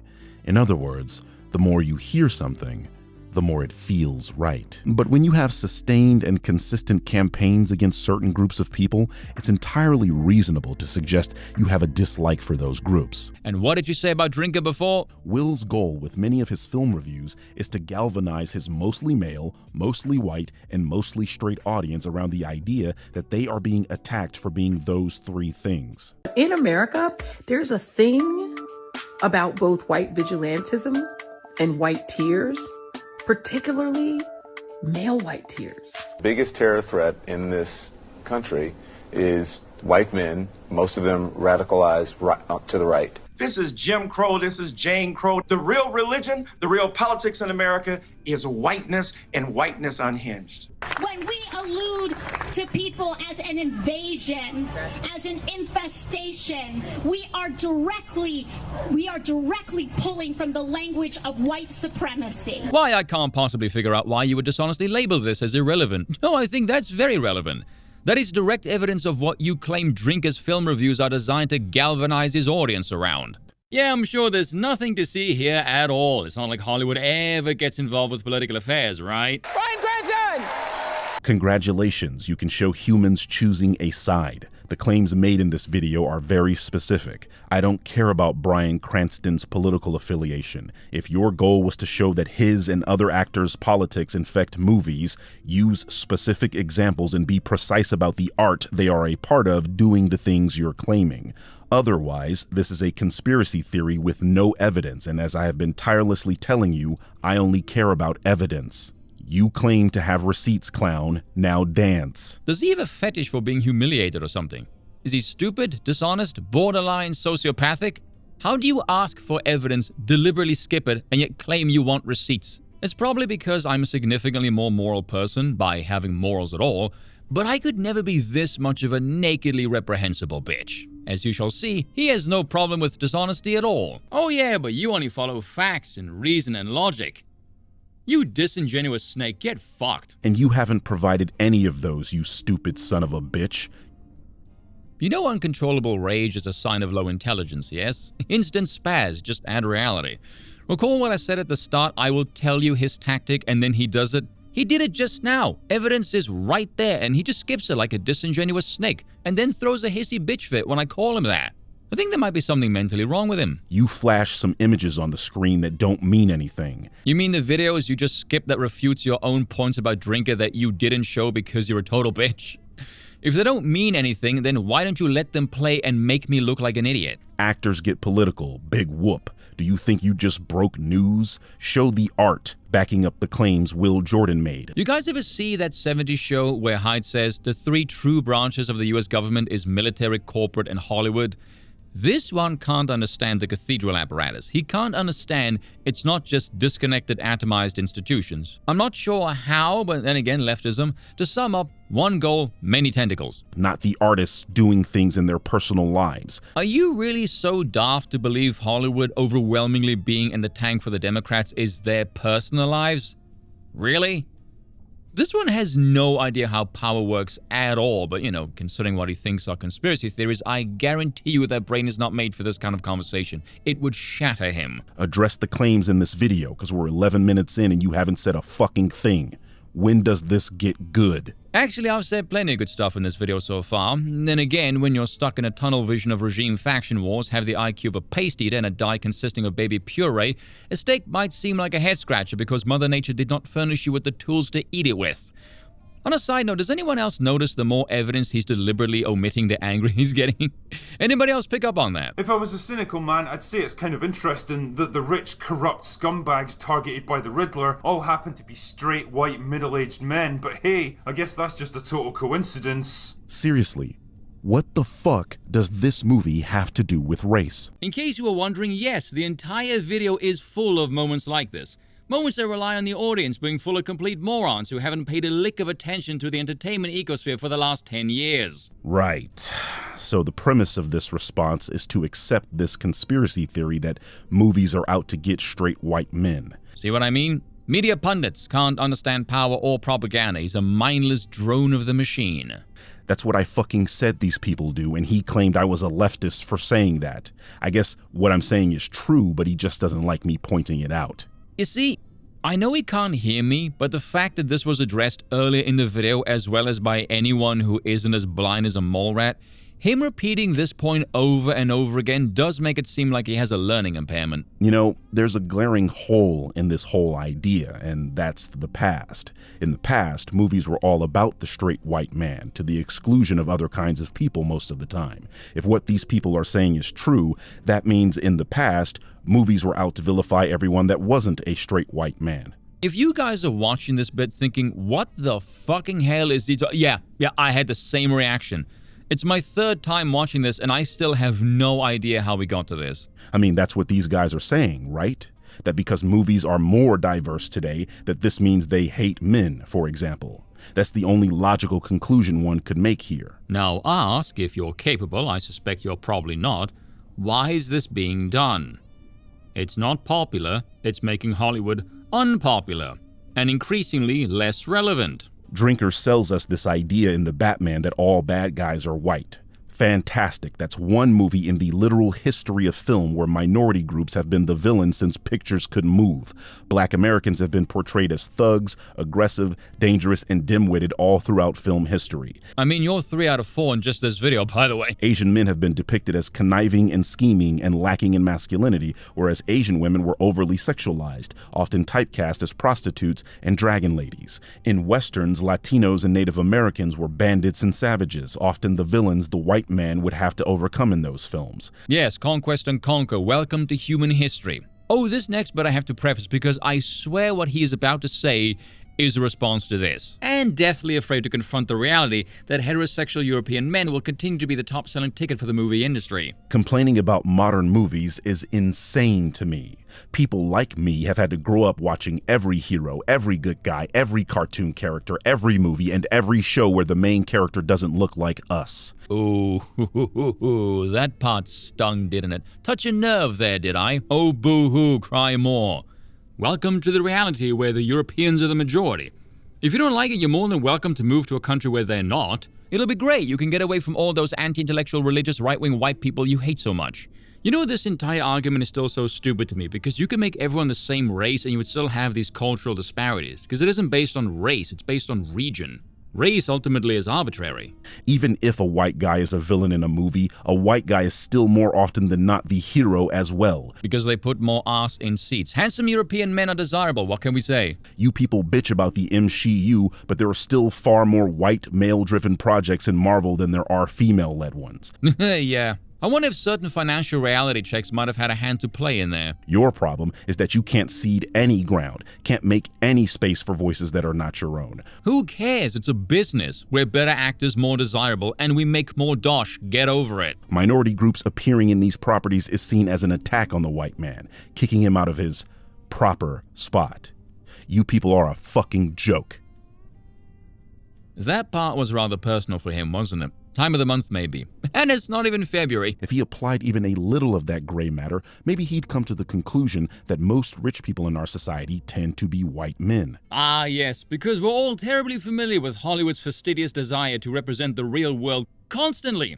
That doesn't matter. That's your side's argument, that because white people are the majority, movies should represent the demographics of this country, right? No, you dillweed. It should be the best person for the job, and keep your stupid politics out of movies so we don't assume everyone who's not European is merely a token for the sake of pandering. Again, get out of this faction war tunnel vision. You sound insane. See, this is how I know you're a leftist, because you know nothing about the right wing at all. That because black people are only 14% of America's population, that they should only show up 14% of the time? I mean, that doesn't explain why the likes of, say, Blade, Demolition Man, Rocky, American Gangster, Training Day, Boys in the Hood, or Menace in Society have done so well now, does it? Somehow this all goes out the window when we point out that white people are overrepresented in the 1%. All of a sudden, diversity matters when it comes to the villains, huh? By the way, this video is a very good lesson for you guys in the future. If you're going to do a video essay like this, do not be a smug, pompous git like this one. Because if you're wrong and you ramble off it, you sound dumber the more you speak. Keep that in mind. Do tell me something. If there's a scene involving someone committing a violent crime, would it be fair then to assume there's a more than 50% chance it should be someone black? I mean, if I'm being consistent with your own logic here. No, because you're trying to funnel in a per capita dog whistle, but you fucked up your phrasing because you're not as smart as you think you are. I just know everyone watching this video right now just thought, oh, please tell me he's gonna bollocks up per capita. As per the latest Table 43 data from the FBI's website, in 2019, there were 355,000 arrests for violent crime. 210,000 were white, 129,000 were black. That means you'd have a 36% chance of the perp being black and a 59% chance of the perp being white. You want to try your per capita dog whistle again? He actually did the meme. This video is hilarious. What you just showed were the crimes committed and the percentage breakdown thereof. That has nothing to do with per capita. Per capita is per head of population. I was going by crimes committed, percentage-wise. In my case, the reference was to homicide, which even in your own stat there is over 50%, so thanks for that, by the way. You were so desperate to score an own that you brought in a metric that had no relevance to the conversation at all. If I went by per capita and thus likely to commit crime, I would have to bring the black numbers up by 5, at which point whites are less likely to commit crime in every single category except drunkenness and DUIs. The ultimate irony here is he accused me of screwing up the phrasing, but if he just used the stats on the screen and said nothing else, he would have bested me. But alas, he snatched defeat from the jaws of victory. You can't make this shit up. Clips people out of context, deliberately avoids evidence, and then introduces phrases that have nothing to do with anything. There's no wonder he hears dog whistles. It's a common occurrence when you act like a bitch. Because I can debunk that bullshit too. I notice he conveniently left out the aspect of villainy and focused purely on the demographic representation. Oh, this next bit is really, really funny. As if demographic accuracy is in any way a concern for Hollywood. It's not like Hollywood has actors like Kumail Nanjiani who said it's very difficult to find bad guy roles because Hollywood, in an effort to appear diverse and inclusive, ends up only casting European men as the bad guys, which coincidentally robs non-European actors of the chance to expand their acting repertoire. And somehow, Jonathan Majors played a villain in 2 major Hollywood films in the same year. See, I can cherry pick too. Giancarlo Esposito is basically typecast as a villain these days. I know, he does great work. I loved him in Better Call Saul. The Marvels featured a black woman as the villain. Deadpool and Wolverine featured a woman as the main antagonist. Does she not count because she's white? But that's not what Kumail Nanjiani said. He said white guys, so she has to count. I just watched Transformers 1 where this guy played Megatron. Does it not count because it was a voice role? Okay, what about The Killer's Game where Palm was the villain? That's not doing it for you? Okay, what about Boy Kills World where the main antagonist was an Asian guy? Oh yeah, that's Yayan Ruyan. He was in The Raid. Great movies, by the way. Definitely go watch them. Hell, I'm gonna go watch it right now as I'm editing this video. I can go on, but I think you get my point. I'm gonna be honest, I'm kinda drifting off and bored at this point. Though I did find it funny that he bitched at Drinker earlier for wanting diversity in his bad guys, and then he goes on to present a list of diverse bad guys. Way to go! Every movie I just named came out since that article was published. This idea that only white guys play villains is nonsense. I mean, I think in Nanjiani's case, it felt more like a personal slight against him. Because if he wants to play a bad guy and it's already a challenge, it doesn't help to go, well, Hollywood already cast diverse bad guys. Okay, but that still doesn't help him get a bad guy role. Do you see what I mean? But you take it at face value. How am I taking anything at face value? I'm listening to somebody else's lived experience here, like a good ally. Because it confirms what you want to believe. It's also not lost on me that this white supremacist that routinely uses the N-word... Yeah, you could just go and look them up. I think the most I've said it in a single month is 5, so a bit more than once a week.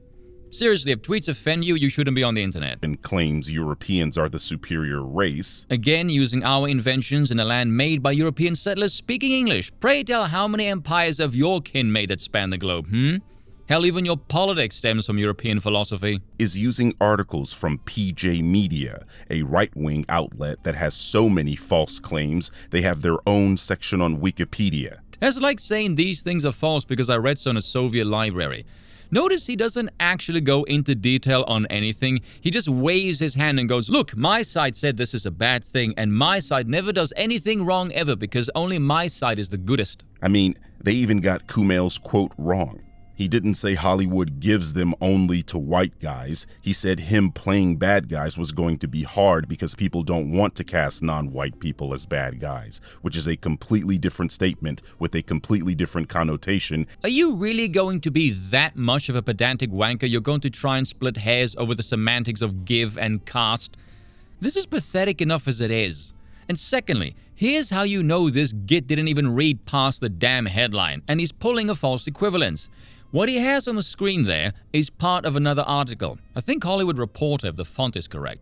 The PJ Media one, on the other hand, he just showed the headline. If he bothered his lazy ass to scroll down, you can see the same quote right here.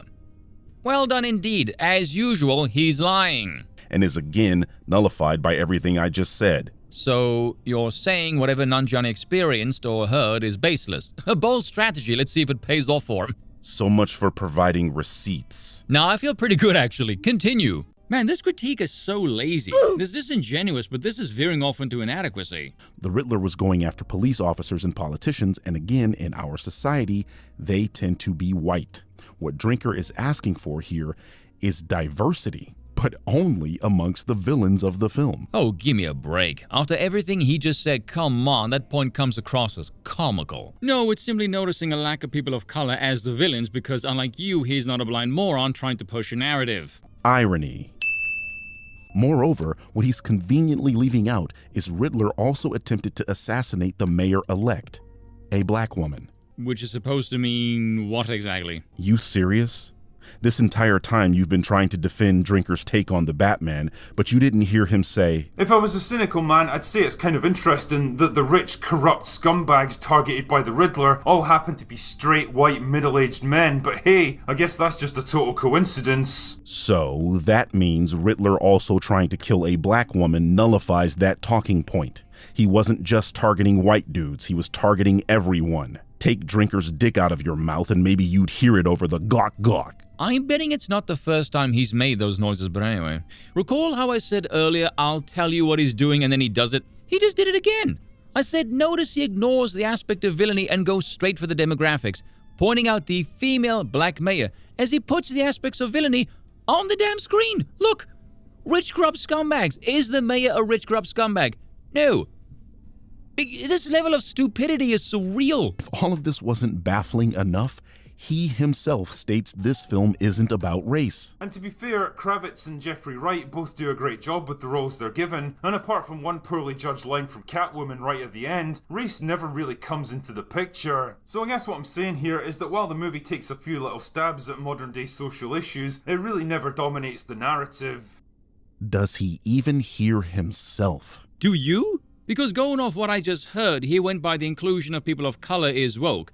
Considering the effort to tokenize everything that isn't a European man as political pawns, such an inkling simply stems from pattern recognition. I told you he isn't good at this, but then says that they perform competently at their roles.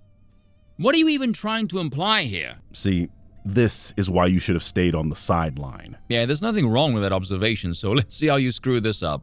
I very clearly ask what race has to do with this film in response to him bringing up the ethnic background of the people the Riddler killed. Still ignoring the aspect of villainy, I see. I told you he only hears to react. He then goes on to say that race doesn't play a factor in the film, exactly the question I'm raising. It then logically follows that bringing up race in the first place was irrelevant to the narrative as a whole, but that he only did it because this is what he always does: inject political talking points into something where it doesn't apply. Yeah, there was a case to be made for woke simply because of the demographics, he said. I explained why. I explained the aspect of villainy, which you keep ignoring, and then he praised the cast despite whatever unwelcome sprinkles of social commentary made it into the film. I told you we wouldn't be lacking for straw grasping. Can we move along, please? This is getting really boring. He himself admitted race didn't factor into the plot, but he still brought up race as if it mattered. Do you want me to hold your hand some more, or are we good to go? Listen to this incredible leap in logic for Godzilla vs. Kong. And oh look, Kong's been abducted from his homeland and taken across the ocean to America in chains. I mean, there's on-the-nose writing, and then there's next-level stuff like this. I wonder who you're supposed to sympathize with here. Yes, Drinker just called African slaves apes and tried to frame it as the screenwriters doing so. That, my children, is what we in the English-speaking world call projection. And like almost every observation this guy makes, it's hilariously wrong. They're not even taking Kong to America. They're going to Antarctica in this scene. So not only did he get the scene wrong, he saw racial themes in a film where there are none because his brain immediately goes to black people when he sees an ape in chains. Because that's totally an absurd thing to think about a movie originally made in the 1930s. I get the impression others have done so as well. Oh, this bit. Oh, this bit shows you just how dishonest and underhanded this asshole really is. Dishonest and underhanded. Kinda like the Drinker, huh? Accuse him of being an underhanded asshole as he tries to undermine Drinker yet again with the quote out of context that means absolutely nothing. The hell does this tweet even mean here? And the little captions here are hilarious, as you think this is some sort of gotcha moment. How about we look at what Drinker actually said, shall we? And oh look, Kong's been abducted from his homeland and taken across the ocean to America in chains. Notice where this was taken from. Maybe that's the reason why he didn't know where they were going. Because it's from the fucking trailer, you duplicitous sack of shit. First of all, you dick-riding, glue-guzzling hemorrhoid, it doesn't fucking matter if this were the trailer or not. Actually, yes, it does matter, because you're accusing him of being hilariously wrong, using information he couldn't possibly be privy to at the time, so your accusation is dishonest. If you don't see this, it just means you're an immoral asshole, and you're likely sociopathic. He was incorrect about where they were taking him. Nothing in that trailer suggested they were going to America. You mean aside from the original movie where he goes to New York and climbs the Empire State Building? It was never said, it was never shown. It was an incredibly dumb assumption in the first place, as they show Kong in Hong Kong, a jungle, and Hollow Earth in that trailer. None of those places even remotely resembled America. I simply explained where they were taking him, showing that Drinker's ability to understand what he's watching, especially marketing material, is bad, something I demonstrate multiple times in this video. You haven't shown that once in this video. What the hell are you talking about?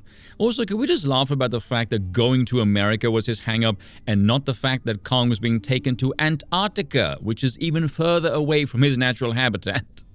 I just thought that was rather amusing. I'm not admonishing him for not knowing they were going to Antarctica, simply stating for the audience that the location he specified was wrong, because most people want to know the correct location I gave it. You know, because just leveling accusations without giving the correct information on the back end annoys most people. Yes, like when a disingenuous asshole is wrongly accusing a movie reviewer of not knowing the plot of a movie as he's watching the trailer.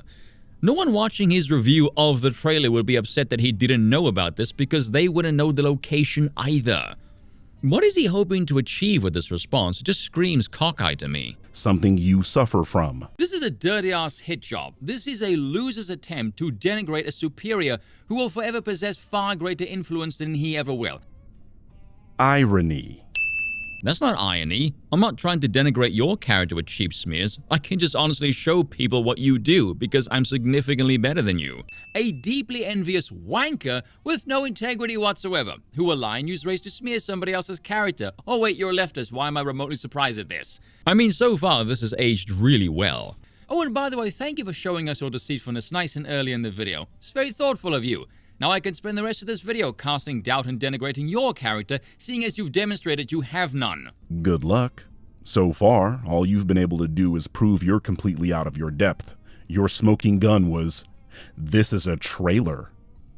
I hope you didn't pop the confetti yet. I thought his defense of that was complete arse, by the way. In my last video, I showed a tweet by Drinker that I thought made it painfully obvious what his positions on black people in the media were. Would you care to show it in this video? Show it?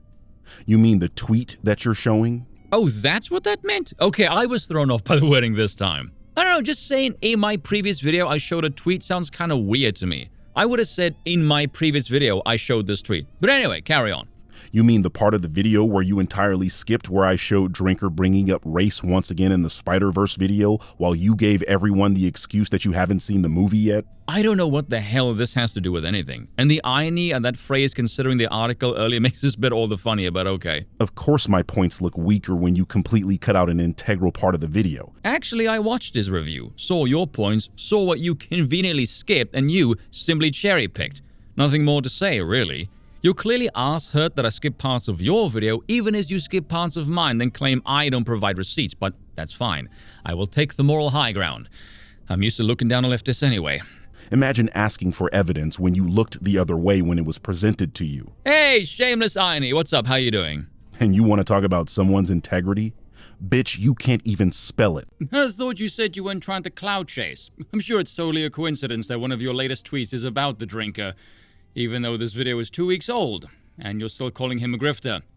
What even is this? What do you think you're saying here? That you're obsessed and petty. I mean, you blocked me, baselessly accused me of stalking you, scoured my tweets to undermine my credibility, skipped parts that conveniently suited you, as you hypocritically whine I'm doing the same thing, and then made this entire video going through every single instance of my visuals and replacing my original avatar with this. That's kind of creepy and insane. You tweeted about the Drinker after you made a video on him. Yeah.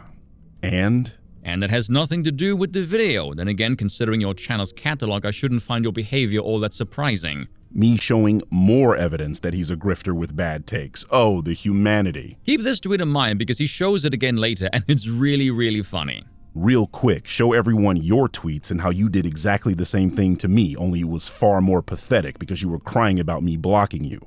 I guess you needed to tweet about me multiple times before it would stick, huh? How would it stick? You have me blocked, you dunce. It's kind of bizarre to say I'm crying when all the tweets you show have me laughing. Even Aiden got blocked for some reason. Maybe guilty by association, who knows? What I didn't account for was the insane mental gymnastics people would perform in order to deny that his post was racist in nature. Oh yeah, people, he is quite literally the poster boy defending DEI and screaming racist at anyone who dare possess his basic pattern recognition skills. It's funny how you're trying to position yourself as someone with pattern recognition skills. You are literally the insane leftist screaming racism at everything. This is not a good look, dude. When you don't recognize the guy you're defending is a racist. Wait, you accuse me of being a white supremacist, now I suddenly suck at it and I can't sit in other people? Really? I'm actually enjoying this. based on his pattern of behavior. And again, you're positioning observations anyone could make as political. You people do this all the time. What do you mean by you people exactly? I feel like I should be offended. Someone will get labeled a racist for blatantly obvious racist shit. Says who, and who cares? By whose moral authority should I even give a damn? And you will bend over backwards trying to excuse what they did. Yeah, it's called conquest and conquer. If you don't like it, take it up with history. It's almost like racism doesn't actually exist in your world, and that every instance of it can be explained away, unless it's making white dudes a villain in a movie. Give me a fucking break. I've noticed anything with representation and somebody else getting the spotlight really irks him for some reason. Someone give him a hug and maybe get the pigeon some sunflower seeds. So here's a tweet from a different person. If you're unfamiliar, this person is Nick Fuentes, a proud white supremacist. Sounds contradictory, I know, what with being a Mexican and having a name like Fuentes while being a white supremacist, but no one ever said white supremacists were intelligent. Oh yeah, because calling everyone racist is quite the sign of the higher IQ. Given what you've thrown here so far, I would bet heavily he would utterly decimate you in a debate. Does anyone dispute that? I mean, Nick is kind of a contentious figure to say the least, but he can hold his own in a debate. I don't have to like him to say that. Hell, Destiny can hold his own as well, and I'm no fan of him. See what I mean? I am literally talking about an out and proud white supremacist, and now he'll defeat me in a debate. He'll apologize for anybody. Yeah, it's not like I have a bulletproof history of being honest about people's takes regardless of how I feel about them politically or anything. And a debate about what, Forky? Because all he talks about is white nationalism, and that's supremely easy to debunk. I mean, look at you. Imagine me dignifying Nick Fuentes with a debate. You got me fucked up. Okay, this bit. If this bit is coincidental, this is hands down the funniest coincidence I've ever come across in my entire life. It's so obscure, I almost don't believe it. Now, for obvious reasons, I can't show some of the spiciest tweets here, but I did address it before, so I'll give a non-spicy version here. It was to do with conquer and conquest of the old world, that if a group was conquered, typically they would be enslaved or eliminated. Be thankful this didn't really happen in the Americas, as well as Western civilization was invented by Europeans, which is true. So he tries to pull an actually by bringing up some obscure medical attachment that was made by one Dr. Leonidas Berry. Very African name, by the way, but anyway. But he did do some cool stuff, so fair play to the doctor. The reason I can't stop giggling at it is because Dr. Berry over here studied under a German by the name of Rudolf Schindler, and the attachment was for the Eder Palmer gastroscope produced by the Eder Instrument Company in 1953. This is your easy-to-debunk white nationalism strategy, is it? Oh, look, we too can invent things. We just need to study under Europeans whilst living in Western civilization. Oh yeah, you sure showed me. Let me pitch you a hypothetical. Split into two groups. If I took all of my kin and removed your inventions versus take your kin and removed all of our inventions, which civilization would be more advanced, You wouldn't even know what racism is. You wouldn't be speaking English or Dutch or French or German or Spanish. Far as justifying Nick is concerned, give me a freaking break. The Hodge twins did a video on Nick, I think it's September of last year, going through some of the spicy things he said. Then earlier this summer, they had him on their show. The guy was palling around with Kanye West and he's talking to the twins. And during the California recall, Larry Elder was called the blackface of white supremacy by the LA Times. This is why it gets memed as multiracial, because the concept is a joke. White supremacy nowadays is, hi, I'd like the right to association and don't tax my nuts off. That's basically it.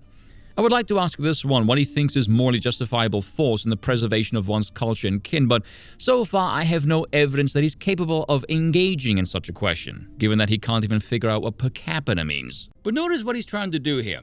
It's very simple. X is a racist and therefore automatically wrong because moral superiority. And so anyone that remotely agrees with X is automatically as reprehensible and also wrong. Because in the mind of this race-baiting git, being branded as racist makes you objectively wrong about literally everything. Correct, and now watch, because for some reason I can't figure out, he's going to do this again. So much to unpack here. First of all, you don't have the right to call anyone a race baiter, given that you're here running interference for one. See, He's already doing it, one sentence in. I can see how your audience missed that, though, because you cut out the part of my video showing the cynical grifter whining about race in Spider-Verse. And you also cut out the part where he says the movie is worth watching, Mars wasn't tokenized, and he's a well-written character, which is at the beginning of the review. So you ignored all of that and just clipped the part that suits your race-baiting grift. This is why he pulled up my tweets, by the way, because he's cultivated an audience susceptible to that kind of an argument, easily tricked like he is. The reason why I detest this kind of bollocks is because it's like telling a story without telling the whole story and then assuming everyone else is just as triggered by that one part as you are. When in reality, no, he just wants a reason to whine and bitch because he's envious. He's a leftist. They're always motivated primarily by envy. Which would have been 3 back-to-back instances, thereby proving he's a race baiter. If you're trying to make the claim that I'm one because I'm calling out racism, then you and all these other grifters are also race baiters in your feeble attempts at calling out Hollywood for shitting on white men.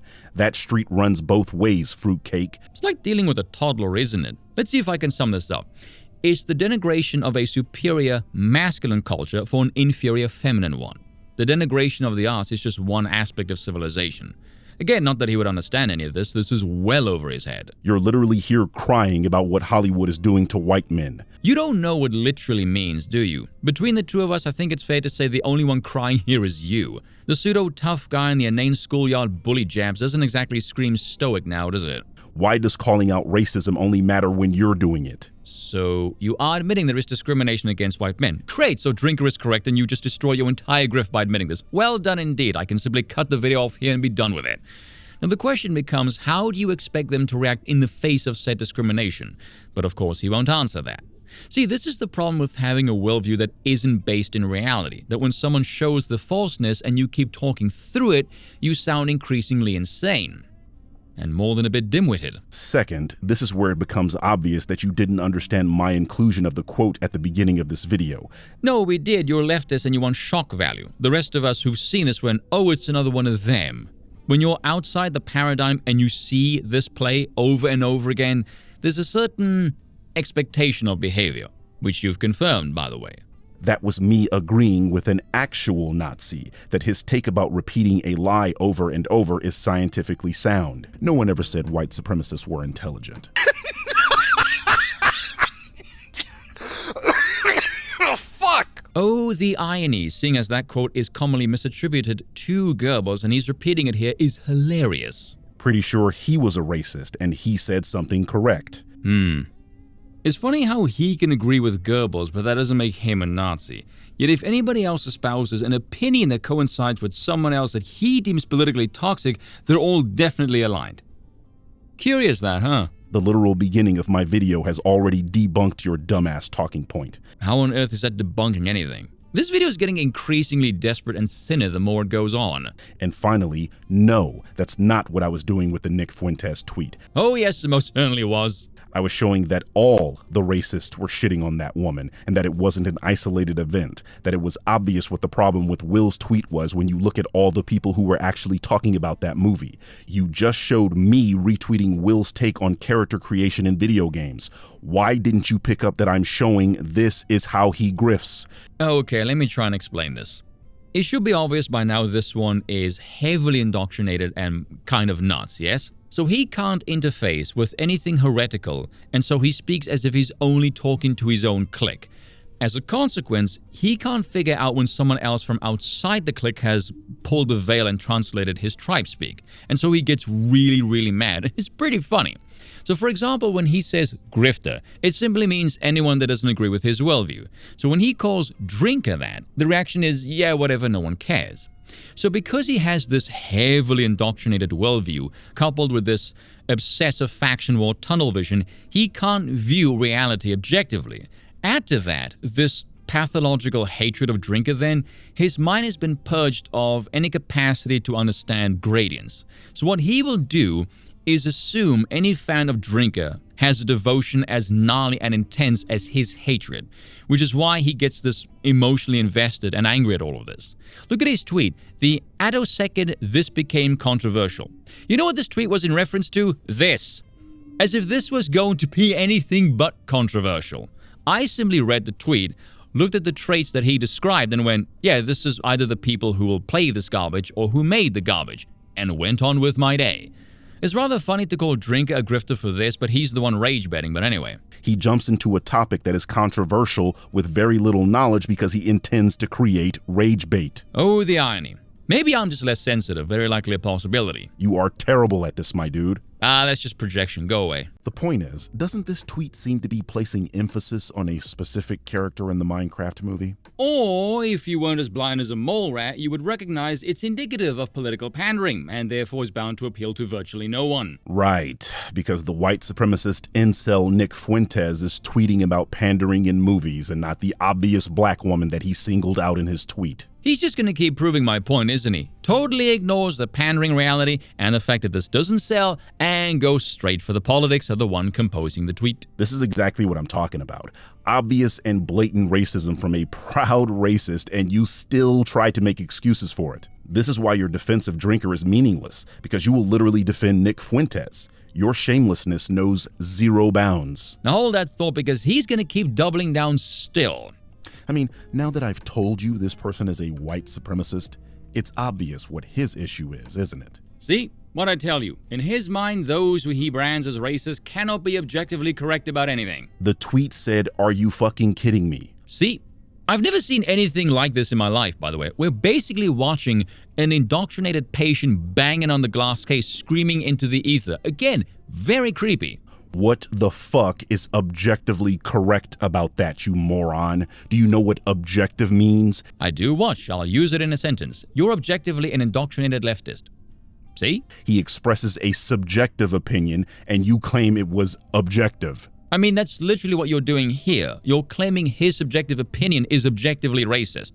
And you claim I'm not good at this? My word. By the way, can we be honest here for a moment, shall we? It's not because she's black. It's because she's overweight, looking like she just parachuted in from the 1980s. If it was an attractive woman of color and Jason Momoa was in shape, no one would have said a word. The worms. They're eating your brain. So I'll ask again. What do you honestly think Will's problem with this image was? That it has all the hallmarks of modern-day pandering.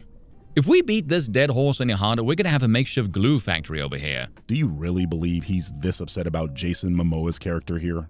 Now you see, once again here, because he is ideologically possessed and drowning in envy, he cannot be honest about the current state of Hollywood, or frankly life for that matter. Hollywood has aided in the pushing of an agenda for quite some time now, and it is drowning everyone that is not a heterosexual European male in political paint and using them as pawns. And those pawns end up in projects that get labeled as garbage, hence why the pawns become indicative of poor quality. This is a nonsense conspiracy theory. Certainly, there have been times where, there's no way we're hiring a white male person. Just kind of unspoken. There are times when it's spoken, but how would they say it? There's no way we're hiring a white male person. They say like straight to you, or okay? Yeah. They'd be very careful how they message that to agents. Told you. You can't talk to ones like this. They simply can't see reality. They will dismiss any evidence in front of their very faces as conspiracy theories, but will think none of what they believe in is in any way a product of an agenda or corruption, ever. There's no need to seriously respond to this baloney. To seriously suggest that minority actors are pawns is incredibly insidious and dehumanizing. Yeah, that's the point, you dim-witted wanker. We're not fans of that. Do you have any idea how many people you'd call white supremacists are massive fans of Far Eastern culture? And speaks to how self-important these white supremacists are. They are the normal, and we are the pieces in a game against them. Allow me to pull this article up from Harvard Magazine, which has existed since 1898, that's bizarrely still up, written in 2002 called Abolish the White Race, that says, Race Trader will not abandon its focus on whiteness, no matter how vehement the pleas and how virtuously oppressed those doing the pleading. The editors meant it when they replied to a reader, make no mistake about it, we intend to keep bashing the dead white males and the live ones, and the females too, until the social construct known as the white race is destroyed. Not deconstructed, but destroyed. Now what do you think that means? Do tell! Yeah, you can fuck right on off with that nonsense. Conservatives do this thing where they'll sit in a room. Man, him trying to play up the enlightened centrist gimmick, and then he uses a clip of a deranged anti-conservative who Drinker himself body-slammed on Twitter just a few days ago. Oh, the timing is just beautiful. And I'm begrudgingly agreeing with what's being said. That's one of the secondary themes in this video, that a broken clock is correct twice a day. Something you're sure to miss again when a certain streamer appears in this video. Gotcha. Oh hey, look, it's that black guy that the supposed white supremacist was hanging out with. Can we play the whole Destiny clip? Conservatives do this thing where they'll sit in a room, they'll watch a girl and a guy go into the other room, and they'll hear her screaming for 30 minutes and then come back out like bloodied and bruised, and you'll be like, bro, did that guy just beat the shit out of her? And the conservatives will look you in the eye, dead in the eye, into the ovals of your soul. They will look into you, and they will say, I didn't actually see it happen, did you? How can you improve that? Like, why would you assume that? Do you even fucking know? Like, they're the most shameless bad faith people need. They're shameless. Right, so you can think for yourself and come to your own conclusions. Is that about the long and short of it, Destiny? Funny coming from a raging leftist, that's hilariously rich. Far as the rest of what the pigeon said, who knows? I don't think even he knows what he's talking about at this point. I'm just having fun in this video.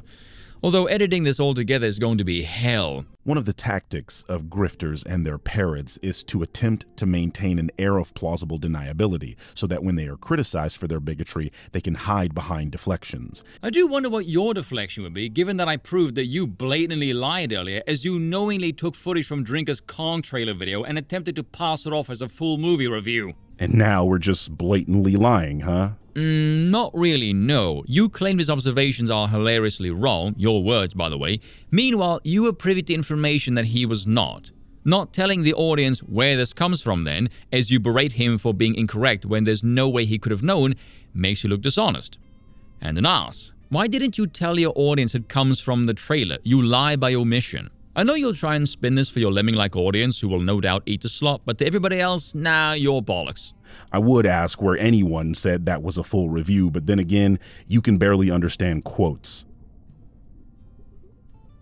Listen to this incredible leap in logic for Godzilla vs. Kong. And oh look, Kong's been abducted from his homeland and taken across the ocean to America in chains. I mean, there's on-the-nose writing, and then there's next-level stuff like this. I wonder who you're supposed to sympathize with here.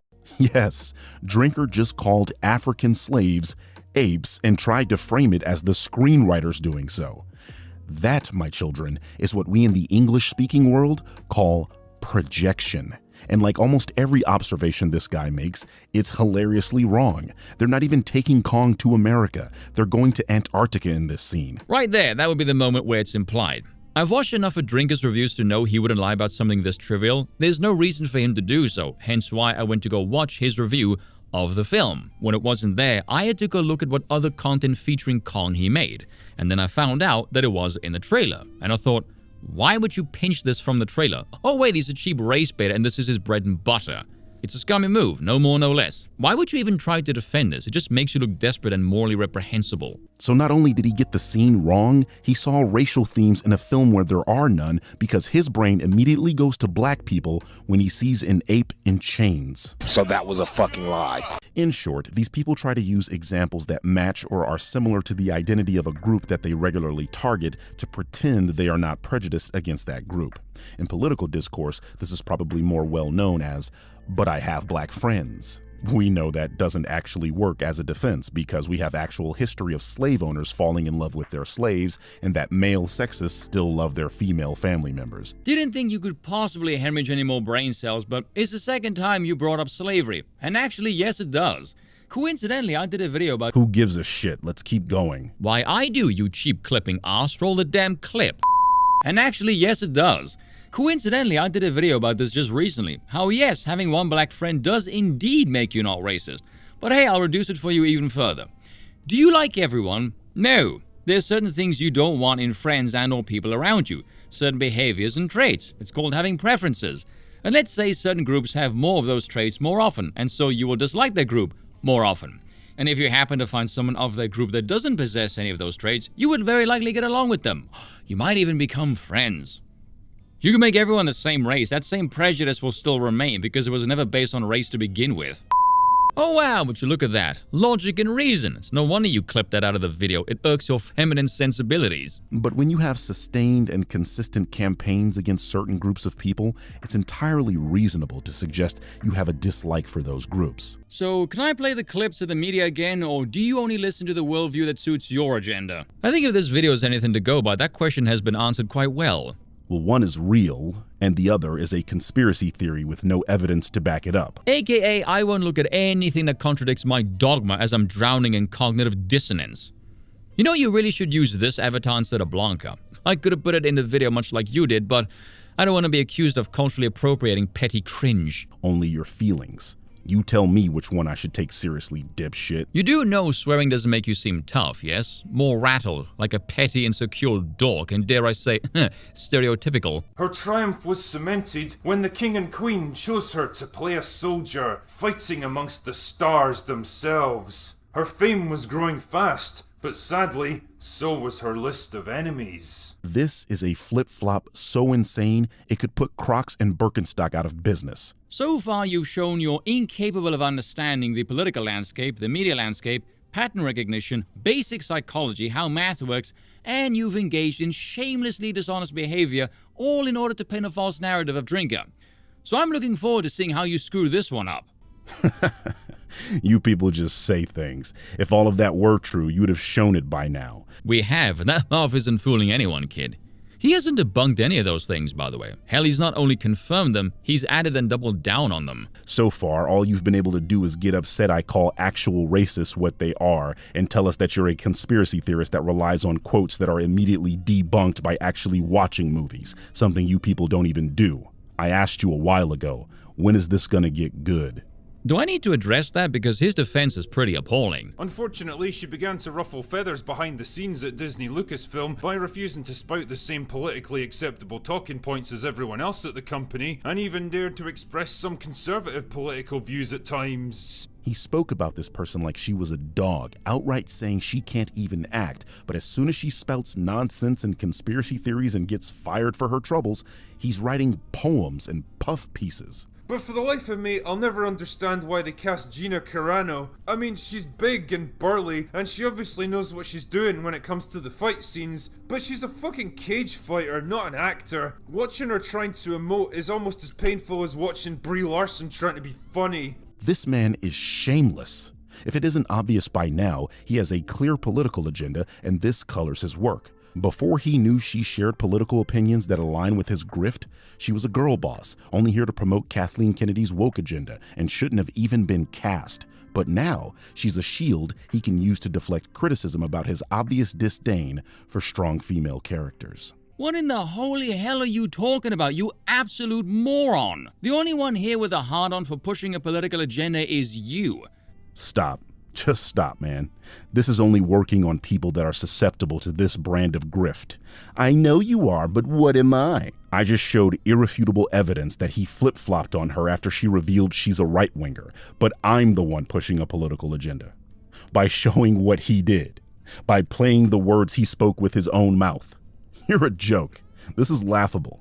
What are we doing here? You're wasting everybody's time with this.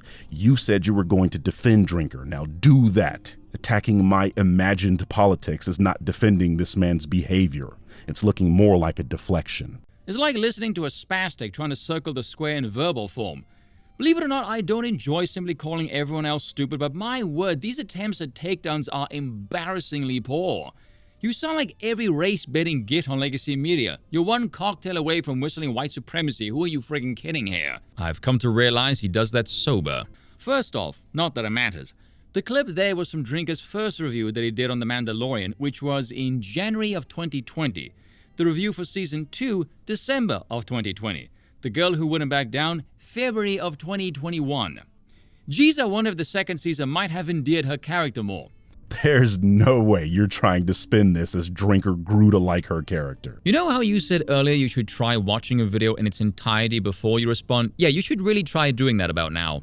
Did you really just try that? This man has nothing. This is a nothing burger video. I could legitimately stop here. This fucking loser just watched me play this man say she can't even act, and he thinks Gina fucking Carano got better at acting within a year. I never said that. Shameless. You'll say anything at this point. I'm embarrassed this shit will be in a video on my channel. Why do I even respond to these clowns? Because you couldn't construct an original thought if your life depended on it. Secondly, I didn't say a word about her acting improving. You assumed that's what I meant. And thirdly, I said endearing her character, because becoming a fan favorite has nothing to do with Drinker's opinion of her, seeing as becoming a fan favorite requires the adoration of more than just him. The amount of incorrect assumptions he's made in this video is astonishing. My first reaction was, did it ever occur to you that the writing is not particularly that great? And then lo and behold, Drinker mentions the writing right after that clip. I wonder why you left that part out. Could it be because it doesn't suit your narrative, or am I being perhaps a bit too cynical? This is a really weak excuse. We're showing how he uses a person from a group he regularly targets as a shield from criticism. I'd like to see you provide receipts of anyone thinking this but you. Do tell so we can take the mick out of him as well. In this case, a woman. Your dumbass thinks the rest of that video matters for this point. It doesn't. He said she couldn't act or even emote. That has nothing to do with the writing. Do you know what writing is? Why do you think that has anything to do with acting ability? You're obfuscating, trying to hide the fact that your point is really weak. Are you honestly going to try and tell us that piss-poor writing and storytelling has no effect on the acting?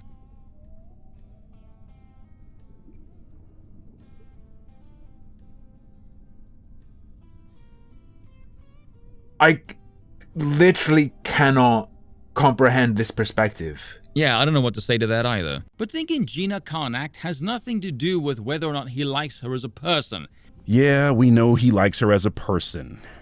Now. You know, because she revealed she shares his political stances. No, that's what you think, because you can only see the world through the eyes of a schizophrenic cultist. Also, play the rest of my clip. Hell, in both videos he praises her fighting prowess. Becoming a fan favorite has nothing to do with his opinion of her, seeing as becoming a fan favorite requires the adoration of more than just him. Stop me if this is frying your tiny mind, by the way.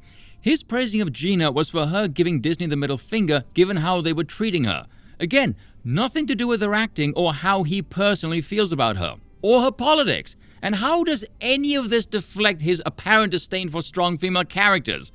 Again, what the hell are you talking about? Actually, hold on a second, I just realized something.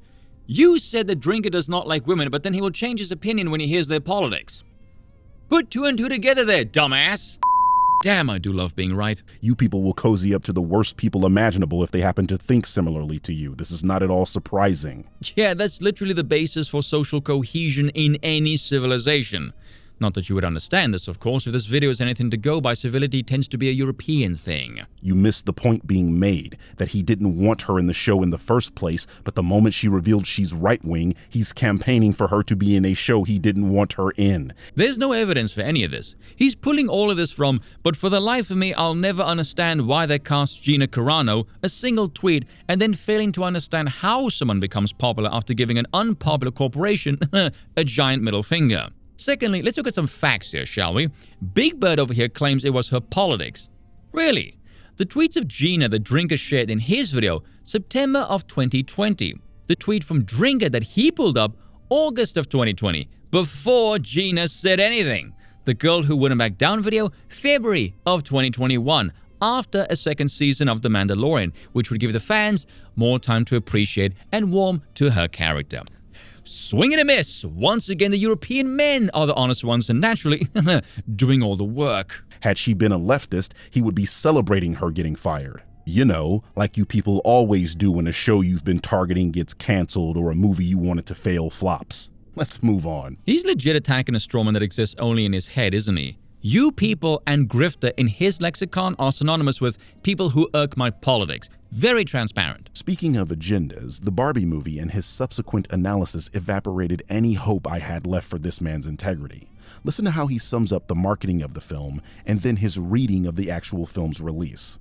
Now, before I dive into this review properly, I'd like to take a moment to acknowledge the hard work and genius PR campaign of the Warner Brothers marketing department. You guys really pulled off a miracle with this one, successfully duping all of us, including me, into believing that Barbie was going to be just another colourful, light-hearted, easygoing family comedy with some cheeky, self-aware humour, ironic meta-gags, and probably capped off with a blandly inoffensive female empowerment message about girls learning the value of their own potential. What none of us expected was 114 minutes of spiteful, bitter, mean-spirited, borderline unhinged hatred of men and everything even vaguely associated with them. Barbie is like the deformed, mutated rage child of Captain Marvel, Ghostbusters 2016, and She-Hulk. It is pure brain cancer in movie form, and I was genuinely shocked by the sheer, undisguised contempt this film has towards 50% of the human population. You know, that does sound like a pretty concise review of the movie when it first came out. Yeah, shut up. You will literally accept anything this man says, even that ridiculous lie about this film. All other normal people who watched that movie and heard what he just said were left baffled by that take. Emphasis on normal people. Yeah, it's not like I host a podcast with Aiden and we had on Ethan Van Sciver to discuss the movie and I had to watch the damn thing or anything. It's so weird to me that he claims Drinker panders to the straight male and Euro crowd, yet without Drinker, I'd never arrive to a similar conclusion, as he apparently panders to my demographic. That doesn't make any sense, but then again, the only people ever making sense here are myself and the Scotsman. Besides the fact that this is one of the most hyperbolic, nonsensical summations of this movie, how could he have possibly come to that conclusion for the film's marketing? I swear this man gets dumber with every new iteration he tries to introduce. You're mixing the movie review with the trailer, you dillweed. Listen to what he said. Yeah. If you can stop using a European male to break up your monotonous droning because you fail at being funny, that'd be great. Now let's play my summation. Only later on did Gosling become the star because the movie basically showed him, a Chad, that single-handedly used the patriarchy to turn Barbie's world into Ken's patriarchal paradise, and that feminists are all disgruntled ugly losers who will happily ruin all of society when everyone else is happy, but they are not. Great summation if I do say so myself. And accurate. And then he goes into what the film was actually about, a 180 from the trailer. When Drinker talks, what happens to your mind? Does his Scottish accent permeate your hollow skull and blow common sense out through your eyeballs or something, does it? What the blue hell are you talking about? Yeah, it's called being funny. I had to employ it frequently when making that video, or else my audience would hate me for subjecting them to you. And for those of you who've made it this far, well done to you. You guys are troopers. Let's get something clear here. Would be a first. You're demonstrating your lack of comprehension skills, publicly. Drinker goes on a spiel about how the marketing lied to us, saying the marketing team sold this film as a lighthearted romp. I ask how he got that impression from the marketing, and then explained what the marketing was actually showing us. This is yet another example of me proving Drinker cannot comprehend marketing material, just like the Godzilla vs. Kong example. I'm not mixing up the review and a trailer impression. You are lying. No, I'm not. Play the rest of the clip. It was plainly obvious that Margot's Barbie was the main character and that she would face an existential crisis. Do you guys ever think about dying?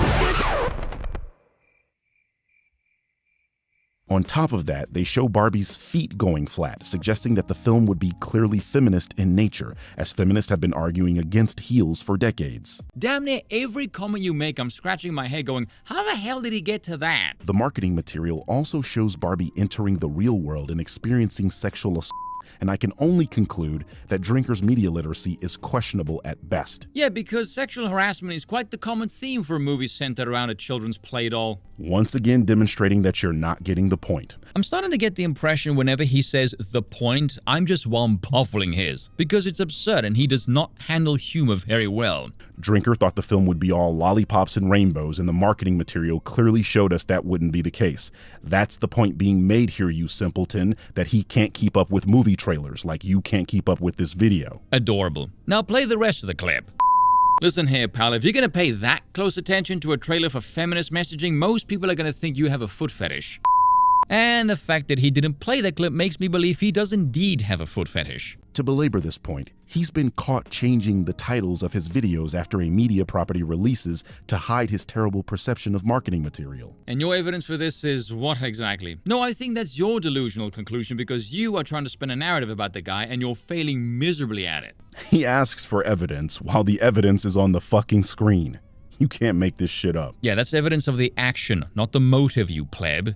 And you think I'm the stupid one? I will bet my bollocks my IQ is higher than yours. And if all that wasn't enough to prove that Mr. Jordan has the integrity of a sandcastle, he says while proving he has no integrity himself. Shut the blow it out your ass. We ain't here to hear you yap. What are you, high? You're making a response video. I'm the person you're supposedly responding to.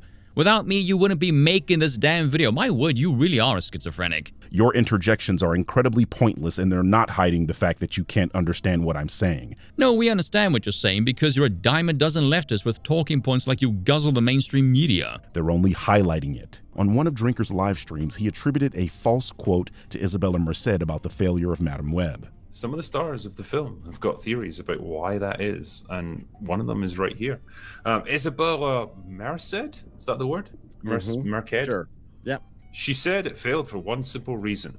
For the same reason that the Marvels or Bird of Prey failed, because the male audience still hides a deep contempt for everything that is starring strong, independent women. Oh, God. The truth is the truth, I guess. Sure. I mean, that's definitely the reason Birds of Prey failed and the Marvels. It wasn't because they were bad films that no one wanted. For sure. Isabella was, of course, inundated with hate from parrots that took these quotes at face value because why would grifters lie to them? She then had to come out and deny these clearly false allegations, but by then, the damage was already done. To date, there has been no update, no retraction, no public apology on Twitter from Will Jordan for spreading this quote, and that's because he has a vested interest in seeing the culture war proliferate in media discourse, as this is profitable for him. I would like to know how on earth does this perspective make any bloody sense? Here, let me hold your hand, moron. You, get away from me, you're vaccinated. The critical drinker is a grifter. He jumps on anything that he perceives to be a part of the culture war. It doesn't matter how stupid or incorrect what he says is. All that matters is that it becomes rage bait. This is why he gave us one of the stupidest takes of all time, that a character creator is a waste of time in an RPG. I think he just forgot what those 3 letters stand for. Anyway, he jumped on this because the game under question is being called woke.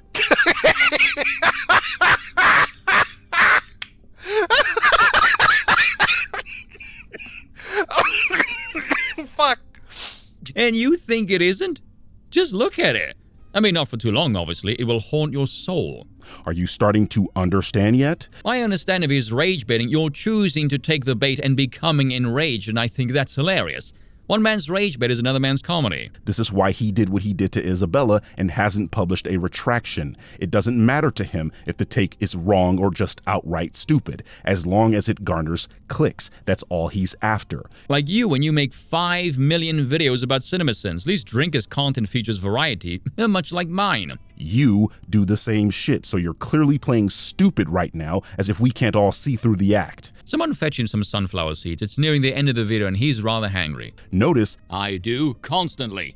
I have him dead to rights, publicly spreading false information, and you're still defending that. Your audience should find that concerning, because if they weren't convinced yet that you're just a bullshit artist caping for another bullshit artist, they are now. Now, my audience will be laughing their asses off and asking me how on earth do I have the patience to deal with your BSing idiocy. The same way Drinker does when he reviews the stuff he does.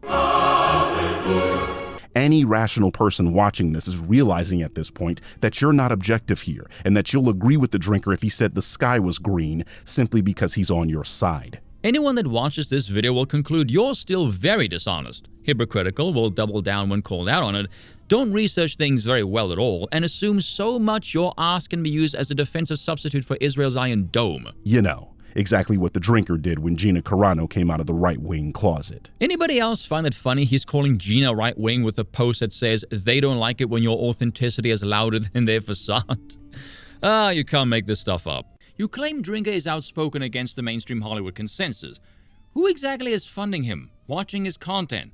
It's not Hollywood bigwigs, it's regular people. Given how many of you people have been exposed as Russian propaganda puppets recently, I can't even be sure of that. Like I said at the start, this maniac just implied that a South African monarchist living in Europe and a movie-reviewing Scottish author are potentially paid Russian operatives working to undermine the American political apparatus. If you still believe the DOJ, your brain is shot. You're objectively gone. So explain how on the one hand he's against the mainstream, pro its proliferation which apparently benefits him, whilst he also wants better quality of movies which would result in less rage, which would in turn supposedly rob him of his cash cow. That's a question you need to ask him. Why would I need to ask him that when you're the one making the claim? He quite arguably could be the stupidest person I've ever come across on this platform. And yourself, frankly. Without this rage bait, you people don't exist. I do mostly politics, so again, straw man in his head. You have nothing else to talk about as you're not interesting people. Your channels exist entirely to farm hate. Says the guy whose entire channel is only known because you talk about one guy. The moment you mediocre motherfuckers attempt to talk about anything else, the views dry up. Here's the quiet part out loud. You all know you're in a losing battle. Hollywood, or whatever other euphemisms you want to come up with for the film and game industry, will not capitulate to your positions, and you know this, so you'll always have something to cry about. It would be a Pyrrhic victory for you people if they ever did acquiesce. Does he have any idea how incredibly stupid this sounds when we all simply look back at the earlier times, late 90s, early 2000s, and go, yeah, make that? This wasn't a time of far-right ascendancy in the media, so what freaking world is he living in? God only knows. So you secretly want this to continue. It's made quite a few of you millionaires, and that's why you, Forky, are doing what you do. I'm a monarchist, so if you can explain to us how the fuck I'm doing any of this, again, God only knows. You're trying as hard as you can to become relevant in this space, and that's why you're sucking up to Drinker right now, in the hopes they invite you into the club. That is the biggest case of projection. I'm not a culture war dude. I'm known as the monarchy guy who says the culture war stuff is bollocks and needs to go through the state, not the free market. Hell, I've made videos about this. Again, not that he would know any of this, of course. You're a tick, a parasite, a remora hanging on the great white shark hoping there's some leftover tuna residue that you can lap up after they've bled the stone dry. And don't waste your time. I've heard it all before. You're doing the same thing to CinemaSins. Okay, so you've heard this all before then, so you better have a competent rebuttal here. We will all be judging you. Bzzzt. Wrong. I'm going at those motherfuckers and shutting shit down like I'm doing here, not sucking up to them like a little bitch, which is your modus operandi. Now hang on a minute there. A few moments ago you said the euphemisms for the entertainment sphere isn't going to capitulate to our side, whatever the hell that means, as you spend all of your time criticizing a channel with millions of subs that you claim won't win anyway. Show me on the doll where they touched you. So basically, but it's okay when I'm doing it. CinemaSins has over 9 million subs. What the hell are you talking about? Hell, you've boasted about his sub count. Am I the only one noticing he's getting incredibly angry and yelling at shit that I never even said? My reaction is basically this. What the fuck's wrong with this guy? You're on a leash, a house dog, a Pomeranian trying to howl with the wolves. You're not ready for this because you're not built for this. You're just another faceless parrot in a sea of wannabe grifters that will fizzle out in a couple years because you joined the grift too late. That's funny, I was told I wouldn't make it this far, and yet here I am. Woo. And I think I've said enough. I'm not wasting another fucking second on this clown. The rest of this video is more of the same, ignoring any evidence I present, childish insults that nobody laughed at. It's hilarious you give me crap for childish insults considering your conduct in this video. Pretty sure if I compiled them all I could rival a short novella. And purposefully misunderstanding anything I say. He even skips the point Pillar of Garbage brings up about Drinker manipulating footage of Glass Onion. Noticed how Helen's been added in here when she totally should have been visible before. Except no, that isn't true. There's a reason the Drinker plays these clips on mute. Drinker does all of these reviews with the sound off. In fact, I'm just gonna skip this whole next point. It's 10 seconds of a review that lasts over 10 minutes. It's so overly pedantic it just makes you roll your eyes and say fuck off. See? And somehow he suggests that's what I did to Drinker's preview of Godzilla vs. Kong. Do you have any self-awareness whatsoever? You're giving me crap for skipping so-called evidence, and you literally just said you're going to do that for the rest of this video. Starting to see why so many people take the piss out of you. And by the way, that is a terrible false equivalence.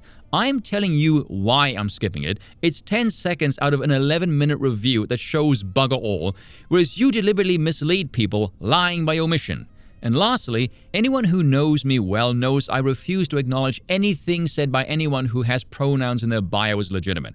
So no thanks, I'll stick to my principles.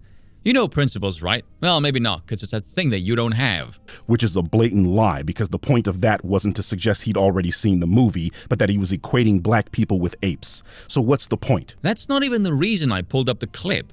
Is he having short-term memory trauma recording this video? If he's not even going to acknowledge when I have a point, like how he excuses drinkers spreading false information. How about we look at my justification, seeing as you didn't play it? Okay, so the post apparently came from the Comic Menu Facebook page, but notice their reaction to that quote. No one is surprised by that. Why? Interesting how he says, clearly false, obviously fake quote. And yet no one on the panel bothers to double check, because clearly this is a life and death situation, and the career of someone whose name Drinker didn't even know is clearly going to get mauled by this salacious scandal. This has nothing to do with confirming a bias. It's because it sounds like something you would hear from every other ovarian drag wanked up by Hollywood. Hell, they even mention other films that tanked for the same reason. It's not a bias, it's simply reverting to previous evidence. It's why no one bothered to double check it and why everyone was nodding their heads. And it's for the same reason memes like this are funny, why She-Hulk failed and why Batwoman was a steaming pile of ass. The suit is literal perfection. It will be. When it fits a woman. Yeah, I wonder why these penis-empty female-led movies all tank. It's a total mystery. I thought that ending was pretty funny. Then we know this video is nothing more than a disingenuous puff piece and can safely be discarded and ignored. Is that why you made a 50-minute wine fest where you tie your ovaries into a sailor's knot for our amusement, is it? Kinda like his career on YouTube. Nah. Well, hopefully he got some bird seeds and peanuts or something. Now, there's still 20 minutes left on my original video, so here's a TLDR of what he chose to skip. He failed to understand what an analogy is. He refused to acknowledge why Breaking Bad succeeded and why The Acolyte tanked, even though the latter had a debut season budget more than 10 times the former and failed after one season.